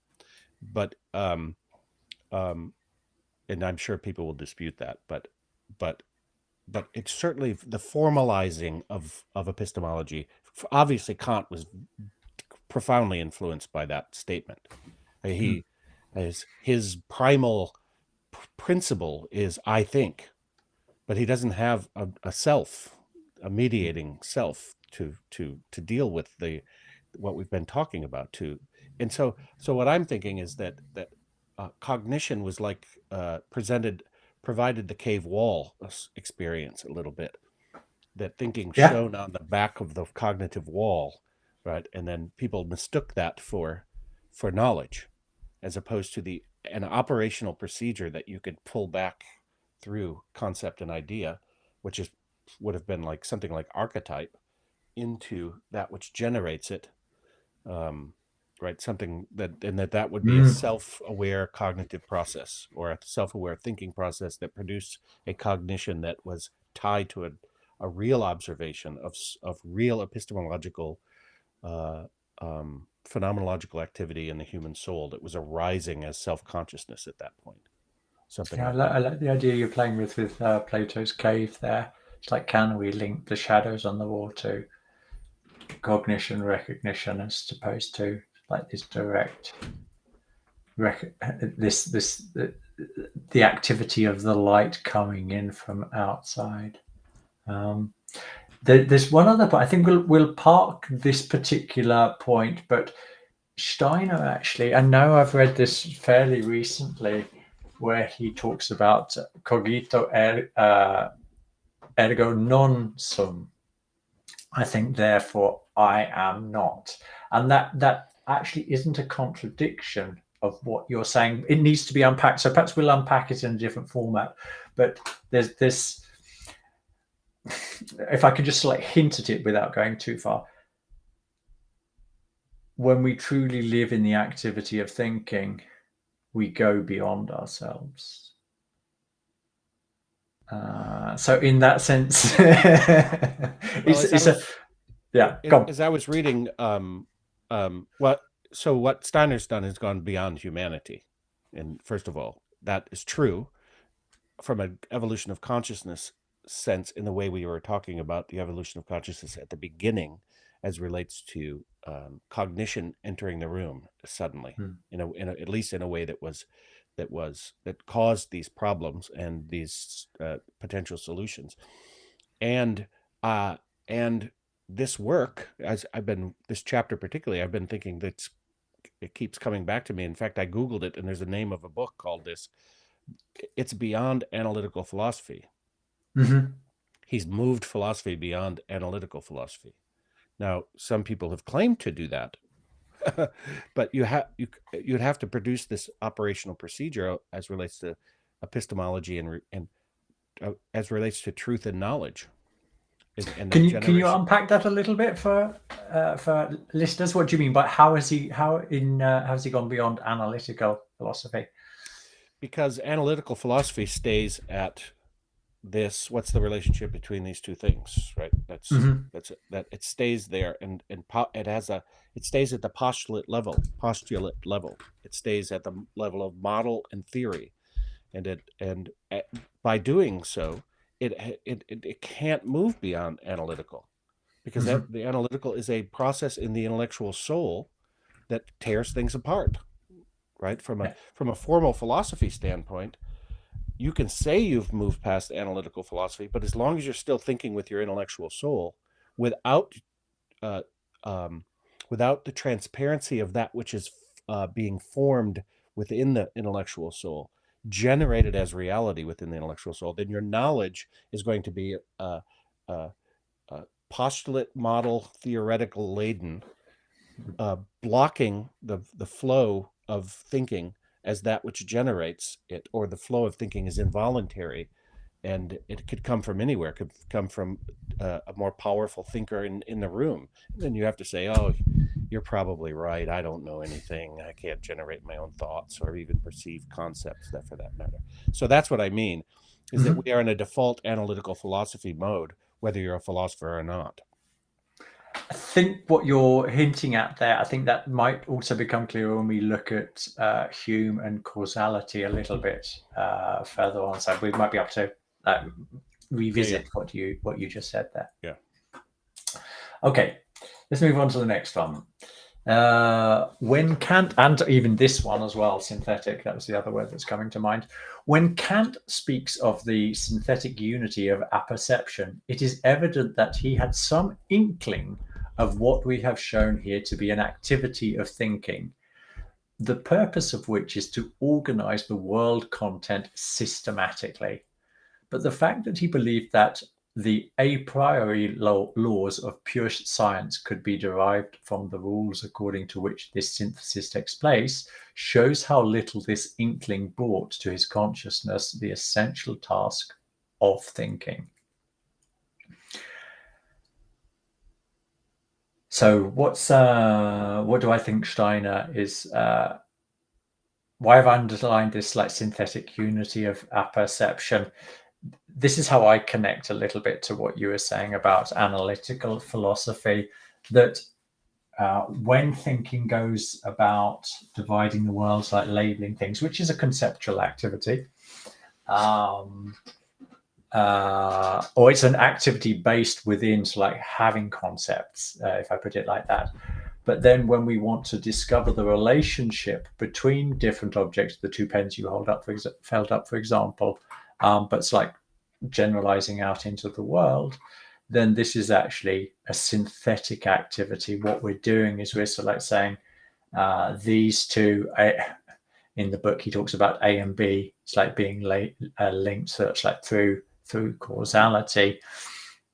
And this is what he's referring to when Kant talks about the synthetic unity of apperception, that thinking is trying to get at what holds all of these disparate bits that we it's like torn from the given. What holds them together? What's the glue? What are the concepts that link?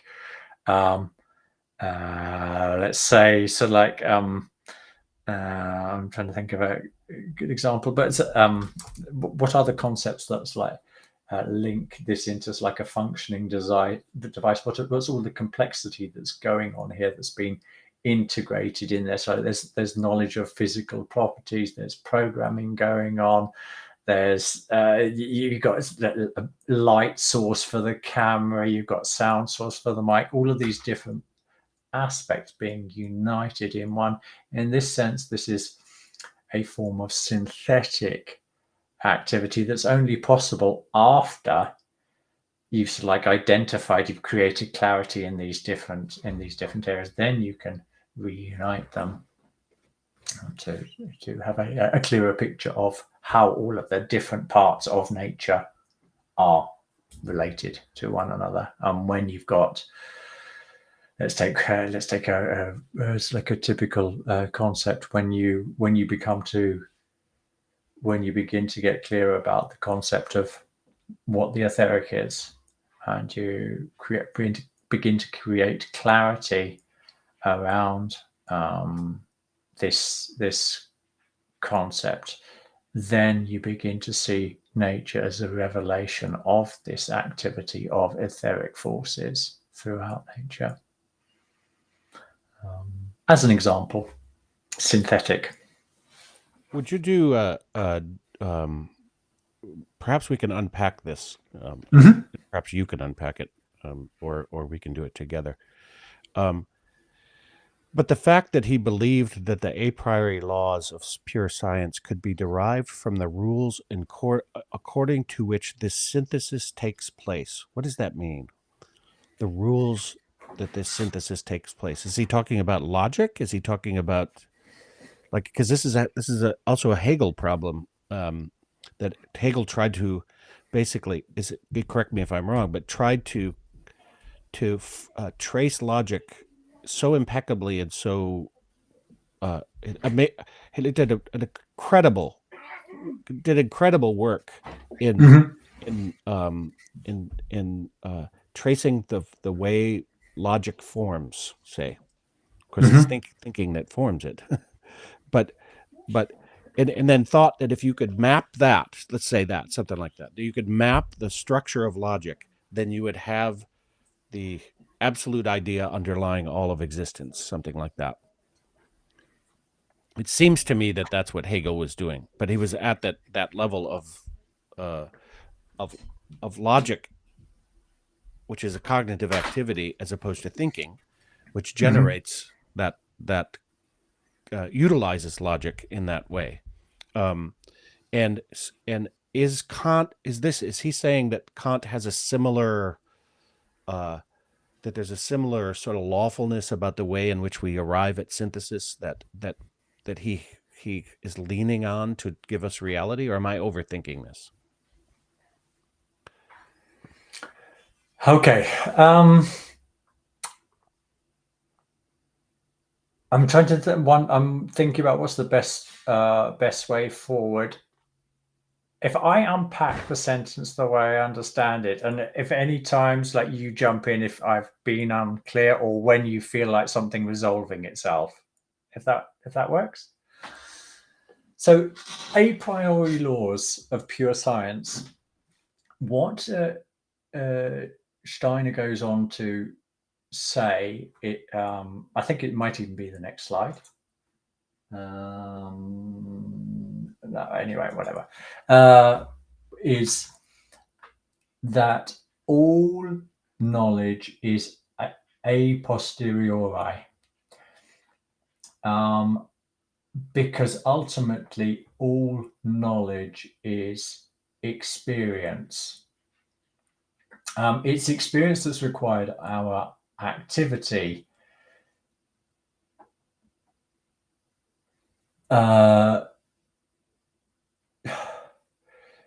So what? So that's first of all knowledge is a posteriori. So you can't then a priori. You can't if rules are a product of thinking, therefore they are a posteriori. So therefore you can't have a priori laws prior to experience. Let's see if I can try that again. So a priori, we could reword that as the unknown given. Yeah, the given without thinking. So we can't, there is no knowledge. There are no laws in the unknown given for us. They are there out in the world, a little bit like we're talking about with the X-Files, the thing in itself. They're there, but they're not there for us. So therefore, we cannot talk about, it's incorrect to talk about the existence of a priori laws existing there for us as knowing beings prior to the activity of thinking. Yes, I definitely get this, and we will be talking about this when we talk about the anything a priori is absolutely subjective, because it's created in the subject as a notion of reality, as opposed to the discovery of reality. Say, I get that, and yet it seems like we're arguing for, in a certain sense, synthesis as the thing that will give us the experience, the mediating experience of reality, and so he uses this term, this phrase, that that it could be derived from the rules according to which this synthesis takes place. That sounds like a pretty important possible epistemological move. Like if you could establish rules, let's say the lawfulness of the way in which we create synthesis, that it would be pretty wouldn't give you, it would seem to be a very important knowledge that one could have, similar to the way Hegel tried to work with logic in order to create in order to show how logic could be used dialectically to create a synthesis between two posited polarities, say. Okay, so let's remind ourselves of something from when we started out this journey. So Kant's fundamental question, I'm reading from chapter 2 here. Kant's fundamental question concerning epistemology, theory of knowledge, how do we know things? This is important. His fundamental question was, how are synthetical judgments a priori possible? So if you want to create a true epistemology, you cannot go in there and say the rules. You've got to start at a precognition. You've got to meet reality before thinking activity has even begun to shine its light on that given. Therefore, it is completely wrong to start in that place. And the synthetic activity is this reference to, so like once we've divided up the world, it's like, how can we put it back together again? And he's saying we can't, this postulate by Kant here that it's like we can only have a true epistemology will be one where you have a priori laws which permit synthetic judgments. You cannot, if you have an understanding of what the thinking activity adds to the given, and that all knowledge is first sort of like comes into being after the thinking activity has shone its light on the given, then you realize you can't then state it's like the beginning of all knowledge. At the beginning of all knowledge, we have to assume that a priori laws permit synthetic judgments. So is that the same as saying that there probably is no such thing as rules that would govern synthesis? I'm because here's why I'm saying it, because you would need thinking to be part of the equation is that your thinking is tied to the observation of the thing that you're observing. I mean, it's tied to observing. It's a redundant statement, but thinking is tied to observation in order for the reality to manifest itself in cognition and ideas and concepts. Whereas if you have an a priori even rules of synthesis, then you're putting those rules exactly between you, and it's a false mediating factor instead of putting yourself between them in a certain sense. Okay. Yeah, you've introduced something dogmatic into epistemology, so it's not a true critical epistemology. It's dogmatism brought in through the back door, saying, that the rules of synthesis is thinking. It's the rule. It's the thing that synthesizes. It's the thing that it's the activity. It's the process that is the way in which things are organized, and that's the organizing principle is the coherence, and coherence and synthesis are two sides of the same currency, I would say. Yeah, and reframing what you're saying, I think identical intention, different words, it is the light of thinking that reveals how these two disparate parts of reality are connected, how we can connect them together. It's not something that we invent into them. Mm-hmm. When it's done correctly, we talked about the problems with memory and misattribution, which he also talks about in this chapter. But ultimately, the activity of thinking is that which reveals within us, creates within us the conceptual clarity, which then allows us to recognize it. It's like in perception. Mm.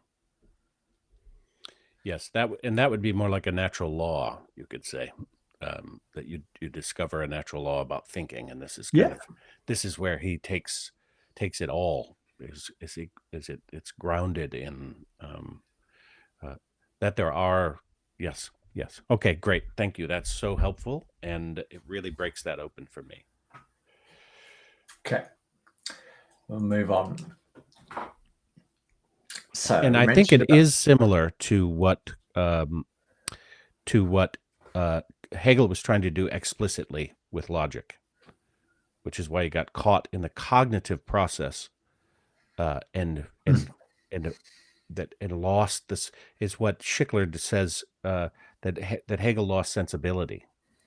Kant had sensibility, but no eye that thinks, right? Or no way to deal with the dialectical side of the spirit, the way the spirit is a generating factor, say something like that.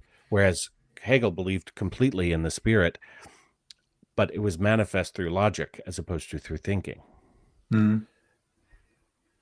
It's a little bit of the Munchausen effect from Hegel. It's interesting what you're saying there, because I'm not sure whether I'm reading too much into what you're saying, but we've talked today about the difference between the activity of thinking and knowing that, and its rules are logic, but which cannot be proved. They just are. They are the essence of thinking. So the way you were describing Hegel, I was mapping that slightly to the activity of thinking and knowing the activity of thinking. Kant is interested in knowledge. How can he wanted to overcome the skepticism of Hume, and who's the other one? Locke as well. So like Lockean and Humean skepticism. He wanted to save knowledge. So in Kant, you're looking at the other aspect, thinking activity for Hegel, and Kant with knowledge. How can we save that? And this lack of clarity about the relationship between the activity and the product. I mean, we could use the verb to produce and product as like also as analogies for what are going on here. Hegel's focusing on the verb, the producing, the activity, and Kant is focusing on the product and not understanding the relationship between the two. I don't know if that jives with what you're thinking. Well, neither understand the difference between the two, or the connection between the two, because neither one of them have a self. For Hegel, it's an epiphenomena of chemism and mechanical processes of motion. He tries to root it in some sort of physics and chemistry, so to speak, so pre notions of that, and then for Kant, it was just something that happened to be there at the scene of the crime when something occurred, and then it was gone, it just disappeared, right? Something like that. Yeah. And I mean, let's be fair to these great minds. I mean, you and I, if we didn't have someone like Steiner to hold our hands for this, we'd have got lost a long, long, long time ago. Oh yeah. I mean, this is where the real value is, that if we begin to follow truly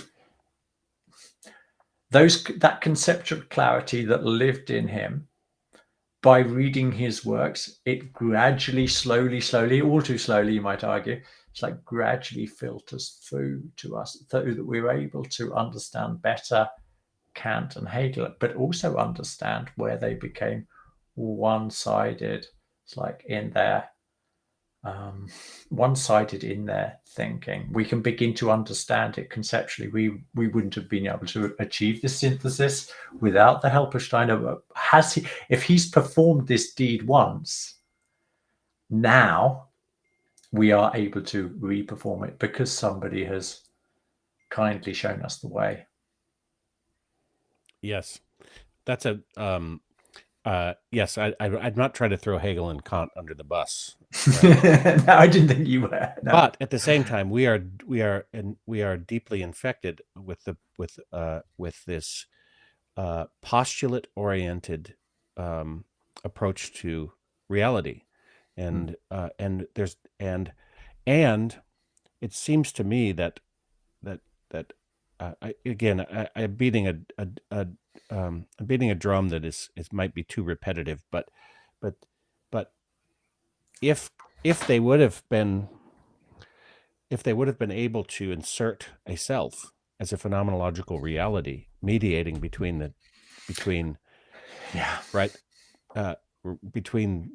subject and object and all of the dualities in which they concretized, then perhaps a psychology would have been born that would have been studying the self, where it would have been a science of the soul, as opposed to whatever it is that's a messy array of postulates and theoretical substrates that either line up with materialism or some sort of weird default spiritualism or something like that. It's thank you for mentioning that. You reminded me of a conversation I had with somebody over the weekend. I hear a group in Sweden. He's worked as a therapist for many years helping people, but he consistently uses the six Nebenübungen. What do we call them? The practices, the thinking exercises, the six thinking exercises to strengthen the I. And his reflection, I hadn't thought about it in this sense before, but the I as a real being doesn't exist in mainstream psychology. And I think that's talking a little bit to what you're talking about. What we are recognizing here is that the I is a real being. When we read Fichte next chapter, that this will become even stronger than what we're alluding to here. That this recognition of the spiritual reality of this I being was not sufficiently awake in Hegel or Kant to be able to take the step that Steiner was able to take.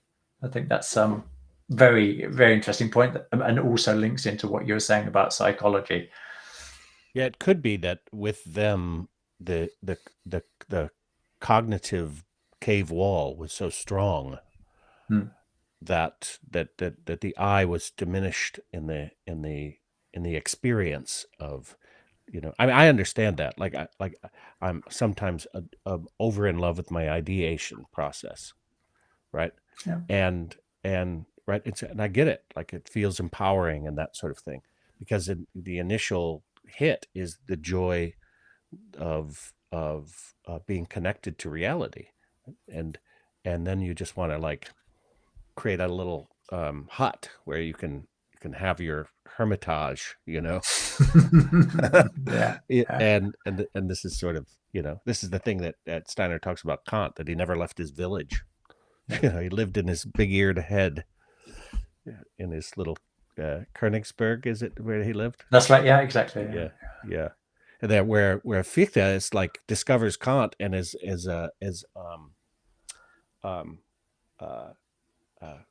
Frederick Amrine describes, sets his hair on fire, and he walks all the way across Poland to meet the man, that opened up the world to him. And so I think I don't understand Kant and Hegel well enough to speak as conclusive as I am. I just know the world we're left with, and I know that must have been a very powerful experience to come to the realizations they did, and how close they were to what we're talking about. What you're saying is a wonderful addition to this idea of how it's like this lack of clarity about the I in Kant, and this becomes then the central task of Fichte, establishing the complete and utter sovereignty of the I. And we'll be looking at this in the next chapter. But I love this picture that you created of like hair on fire. It's like running through Poland so that you can meet this guy. So recognizing that obviously he's on to something, but he's missed something of fundamental importance, which Fichte, in his, as Steiner points out, how is one-sided in a one-sided manner, tries to redress the problem. So that's interesting. That I think we might be mentioning that in the next video, hair on fire in Poland. Yeah. I look forward to that. I'm going to go revisit Amrine on that too, because he's a German scholar and he writes fantastically about it. Okay, next one. To permeate the world as given with concepts and ideas is a thinking consideration of things. Therefore, thinking is the act, using a word you've used many times today, Jeff. Therefore, thinking is the act which mediates knowledge. It's like light. It mediates light. It is only when thinking arranges the world picture by means of its own activity that knowledge can come about. Thinking itself is an activity which, in the moment of cognition, produces a content of its own. Therefore, insofar as the content that is cognized issues from thinking, it contains no problem for cognition. I'm having a deja vu. This isn't. Is this a repetition? Or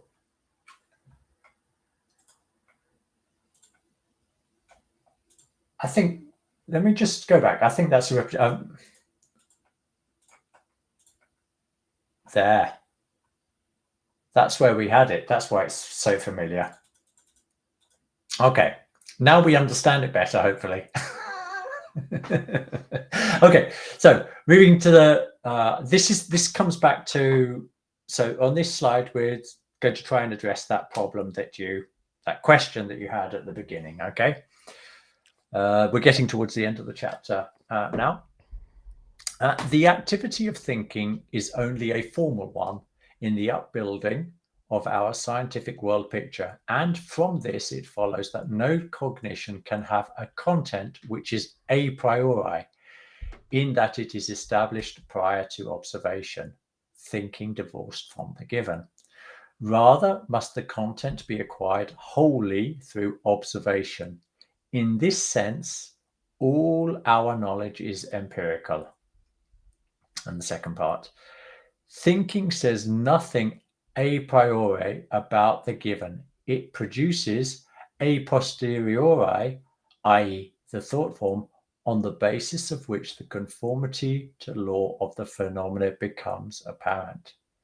Seen in this light, it is obvious that one can say nothing a priori about the degree of certainty of a judgment attained through cognition.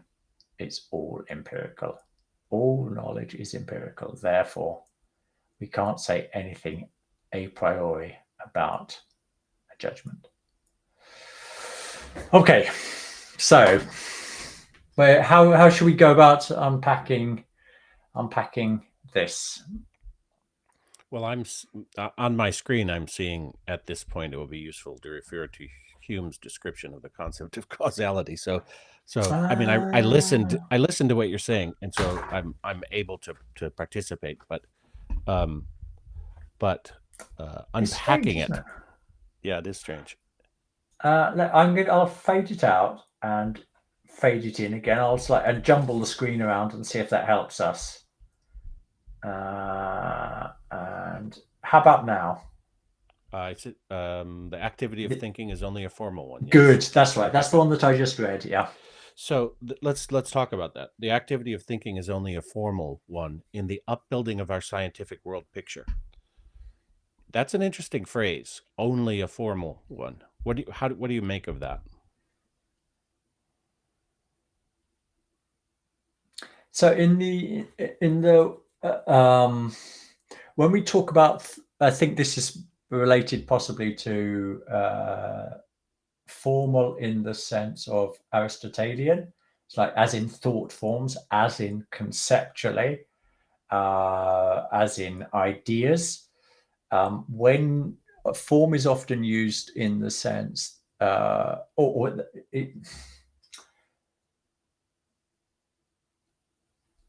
thought form is something that describes the hidden relationships between things, or the things that are not discoverable without thinking. So, in that sense, as we piece together the world by enriching our conceptual clarity, that it's like a piece by piece. It's like very, perhaps a bit too visual, but it's Lego-like in its nature. The more concepts I create within me, the more thought films I create within me, the more tools I have for like reading the world around me. And if certain concepts are lacking, let's say, sticking with our example for today, with let's say I don't have the concept of gravity clearly in my head, then that becomes a blind spot. And so, like all the things that require a thorough understanding of gravity, it's like become this vague, nebulous area. It becomes this confusing aspect of reality that I can't come to terms with. So, the more I think, also I believe also in the philosophy of freedom, Steiner talks about how like um, the a person rich in concepts is a person capable of seeing more in the world than a person who's not rich in concepts. Is this idea that we see with thinking? If we didn't have any thinking, we wouldn't see anything, in the sense that we wouldn't recognize anything. We wouldn't be able to pull anything out of the given. So all seeing um, presupposes thinking, or any statements about cognition presuppose thinking. What about yourself? What did you have something similar there, or something different? I think that I think it's in concert with what you're saying. I think that the the activity of thinking is only a formal one in the upbuilding of our scientific world picture. Obviously, thinking can be used in other. Thinking is a given in all of our Mm-hmm. life, not just the formality of science. Um, uh, in a sense, when we're building up a world picture, thinking thinking needs to take on a formal um, activity as relates to an operational procedure, right? So it plays a role, and it's an undeniable role. And I think that's what is said here. It's only formal when it's uh, building up a scientific world picture. Mm-hmm. Take some ibuprofen. Um, and playing a little bit more with your idea, repeating an idea that we've said before, it is also the prerequisite for synthetic thinking. This combining and recognizing further, just like deeper hidden uh, truths in reality that can only be discovered through thinking itself. Right, right, yes, and then this sentence ends with rather must rather must the content be acquired wholly through observation. Um, let's see, let me just read that. In that it is established prior to observation, thinking divorced from the given. Rather, must the content be acquired wholly through observation. In this sense, all our knowledge is empirical. This is another part of the procedural must of science, and it's not science unless it follows the procedural. I would say it's not science in the sense of knowledge.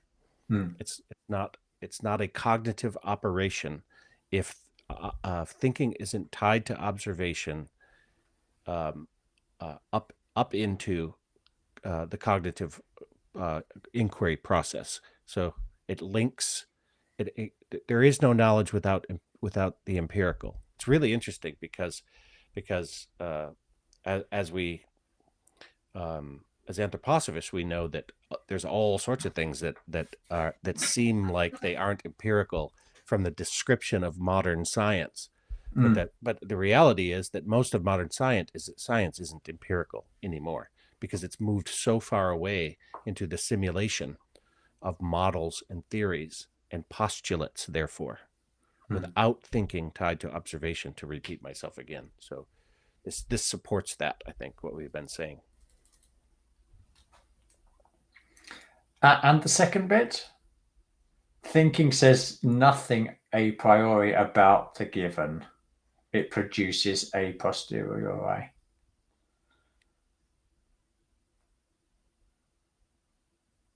Well, it's the other part that's so it produces obviously knowledge post experience. Post experience. Yeah. On the basis of which the conformity to the law of phenomena becomes apparent. Woo! Now that is a mouthful. That's a headful. That's a heartful. That's if that's not Aristotle reincarnated speaking right there, then I don't know where this comes from. It's almost like a channeling. This is like epistemological resolution of Aristotle's conformity theory. Like we conform to the laws of nature whether we know it or not because we think whether we know it or not. And I guess a question I have in relationship is what about thinking that knows itself? Is it possible for thinking to know itself? In that. But that's exactly what we're achieving here, isn't it? Thinking gradually getting to know itself, because when we describe thinking's relationship to knowledge, we're not describing it's like its products. We're understanding how this activity actually works in the production of knowledge, in the creation of knowledge. And go on. In the creation of the self that has knowledge. Exactly. Yeah. And because this is ultimately a spiritual activity, what we are doing is we are recognizing our own essential spiritual nature. And you can too, if you play along with us.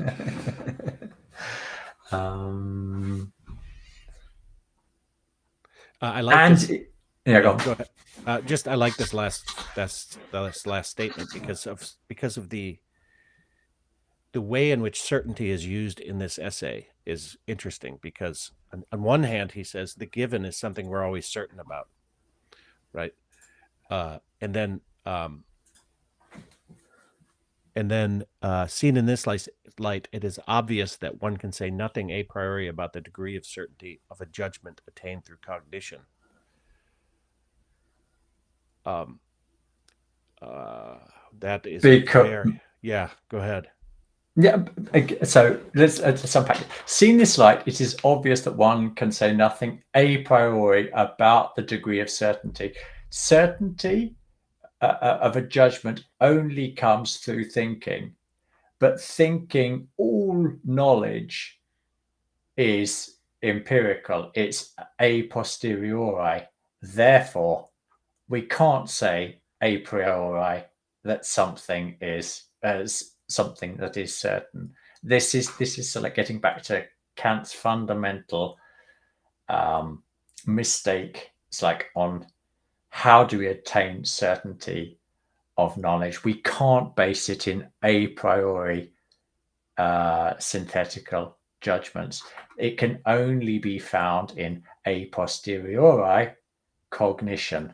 And we also, to understand why that's true, we have to understand what the thinking activity is and how it relates to the unknown given. Does that make sense? It does. It's perfect. Yeah. Yes. Good. And I think that leads us nicely to our last slide.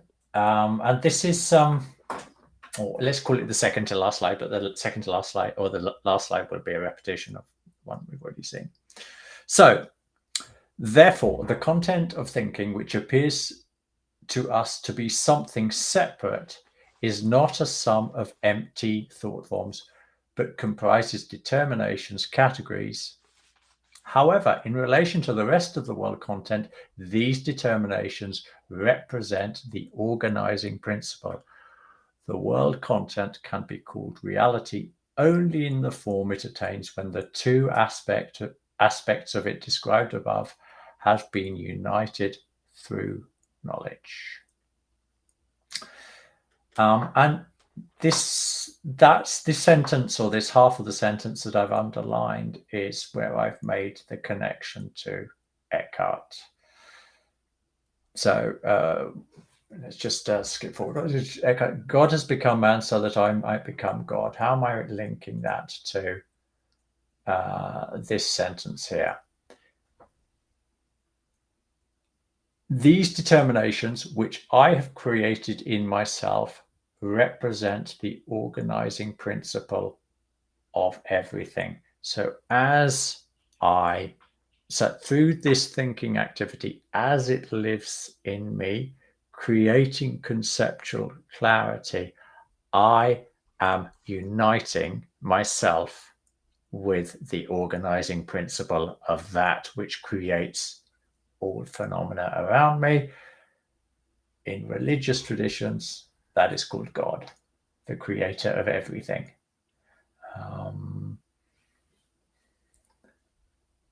I see it clearly. I'm not sure whether other people do as well, but I feel it's important for me to say that this is what I'm reading into this one single line on the basis of the whole discussion that we've had here. Again, I'm not seeing the screen that you're seeing, but I'll flash it in and out. Okay. It seems to me I have to jiggle it around a little bit before it comes up for you. Okay, hold on. There we go. Is that better? Therefore, the content of thinking? Yes. That's weird. Okay.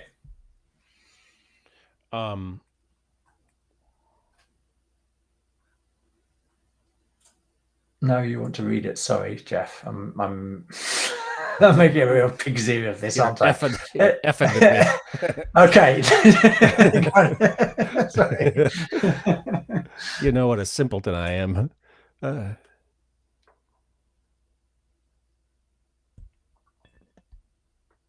So, yeah, this is a hell of a claim that you just made, right? So, and I think that it's a claim we keep coming back to or discovering, and of course, it's a kind of, for me, maybe I'm a will-o'-the-wisp, but it seems pretty wispy because sometimes I get it and sometimes I don't, and I certainly in this chapter got the ways in which the many countenances of God exist as beings in complex forms, say like the spirits of form, which are present in this I would say in this essay, the spirits of form, and Plato is present, and Hegel is present, and all I mean, this young man wrote this in his he was working on it in his 20s, and he finished it at 30 and published it as a book, not a dissertation, but as this book at 31, and he so thoroughly had digested and understood all four of these characters that are for me, just omnipresent in this chapter. That first of all is quite amazing, um, and that he had already internalized it to such a degree that he could produce something of absolute originality. That was an advancement of all four, and in a sense unifying Plato and Aristotle, and in a sense fulfilling what Kant and Hegel both were after. And what that is connectivity with reality in it as a unified, as a universal reality, and that's, it seems like a tall order from everyday waking consciousness. But again, I can approach this in the ye are gods sense if I think of my children being an intimate articulation of the divine, and my relationships, even the intimacy of relationships being an articulation of that divine, and that it's that is underlying all of that is the organizing principle, which we call thinking. And I just, right now, I don't have any doubt about that. I, like you, this is what this how this chapter culminates. It has established the reality of it to me, and the reality that we are either choosing to engage in it or not, and that it has to be our choice, because we're cognizing beings, because we have souls that have to know our world in order to negotiate our world or be captured by it. And there's never been a better time in to be alive, for that dividing line is as clear as it is between these two pictures, that either you're picking up your bed and walking, or you're succumbing and being captured by all of these cognitive processes that aren't yours, because they're not linked to your own harnessing of this thinking activity. Yeah, and it's I a love the image of blessing. the image of picking up your bed or mattress and walking. It's so pertinent here. Um, it seems like, yeah, the impossibility of doing it is exactly the challenge, that we need to wake up new faculties within ourselves. And just a reflection from me on it's like a meta reflection on the process here. When I this chapter has been like immensely, or the last one on this chapter have been like immensely challenging. So, but once I started really digging into what this intellectual vision that we talked about in the last chapter, and the apperception that he talks about in this chapter, and I was led to reading his GA7 Mystics at the Dawn of Modernism. And there I feel that I personally got a lot more to go on, because he's giving a historical backdrop to it's like how we got to where we are, these fundamental tensions in knowledge.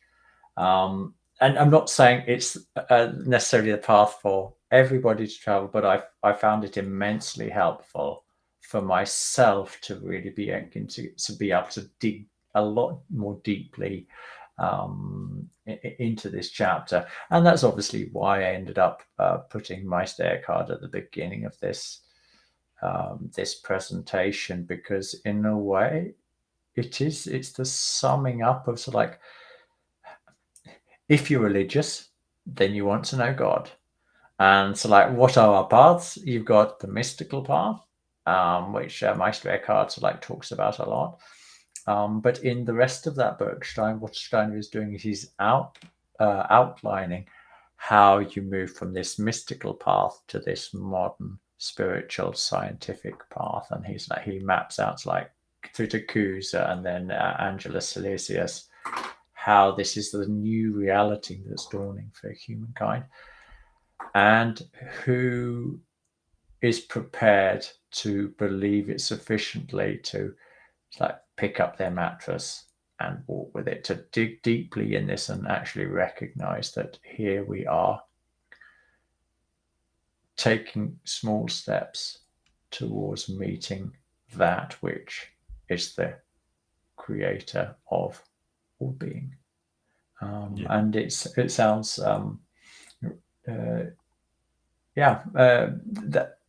that's the reality of the experience for me.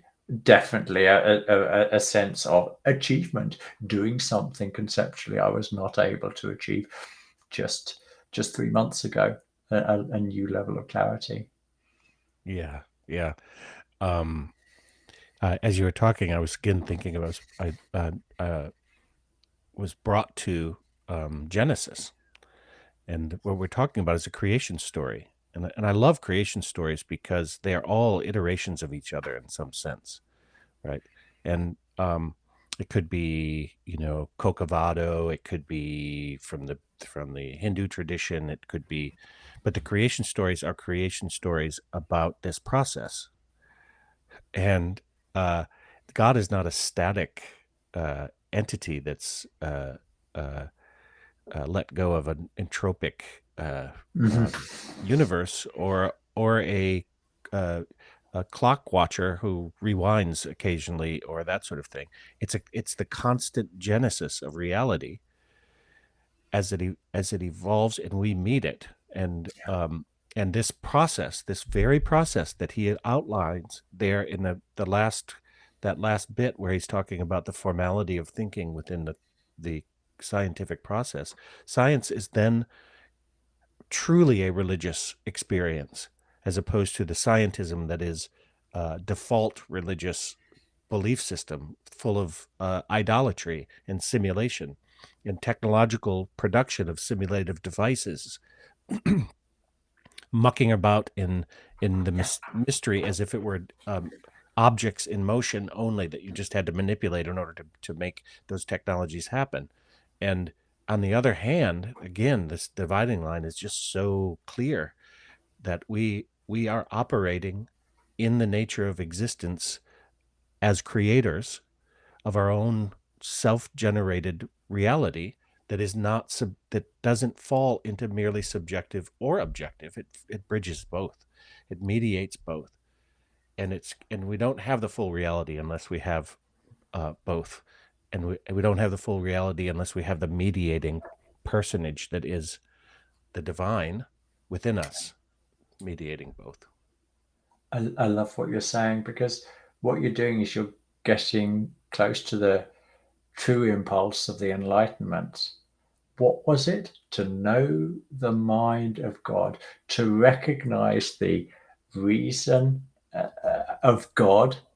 It's like existing in the world. The world is a manifestation of God. And the more we get to know it, the closer we move towards that. Really, really important. It's there's little evidence of that being at the heart of science today. I'm not saying it doesn't exist in certain researchers, but it's certainly not the majority. But that's the impulse that you and I feel we're connecting with here. Yeah. We do believe we can get closer to the mind of God. Well, increasingly we experience it, and we get to experience it mutually in this process. So, again, I'm quite grateful for this conversation. It's been amazing. I need to correct myself. I don't believe it. It's not a belief anymore. It's a direct experience. I correct myself. This is. It becomes an incremental, direct experience of the reality of it. It's no longer belief. It's belief in the sense of beholding, right? Mm-hmm. Yeah. Great. Thanks for today, Jeff. It's always good talking, isn't it? Indeed. Yes. I hope people enjoyed it as much as I know we have. Yeah. Okay. Or even a smidgen near. That's right. Yes. Yeah.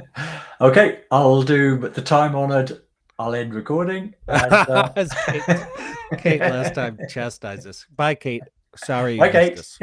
Yeah. We missed See you next week. Sure. Fichte is going to be good. Yes. Come with your hair on fire.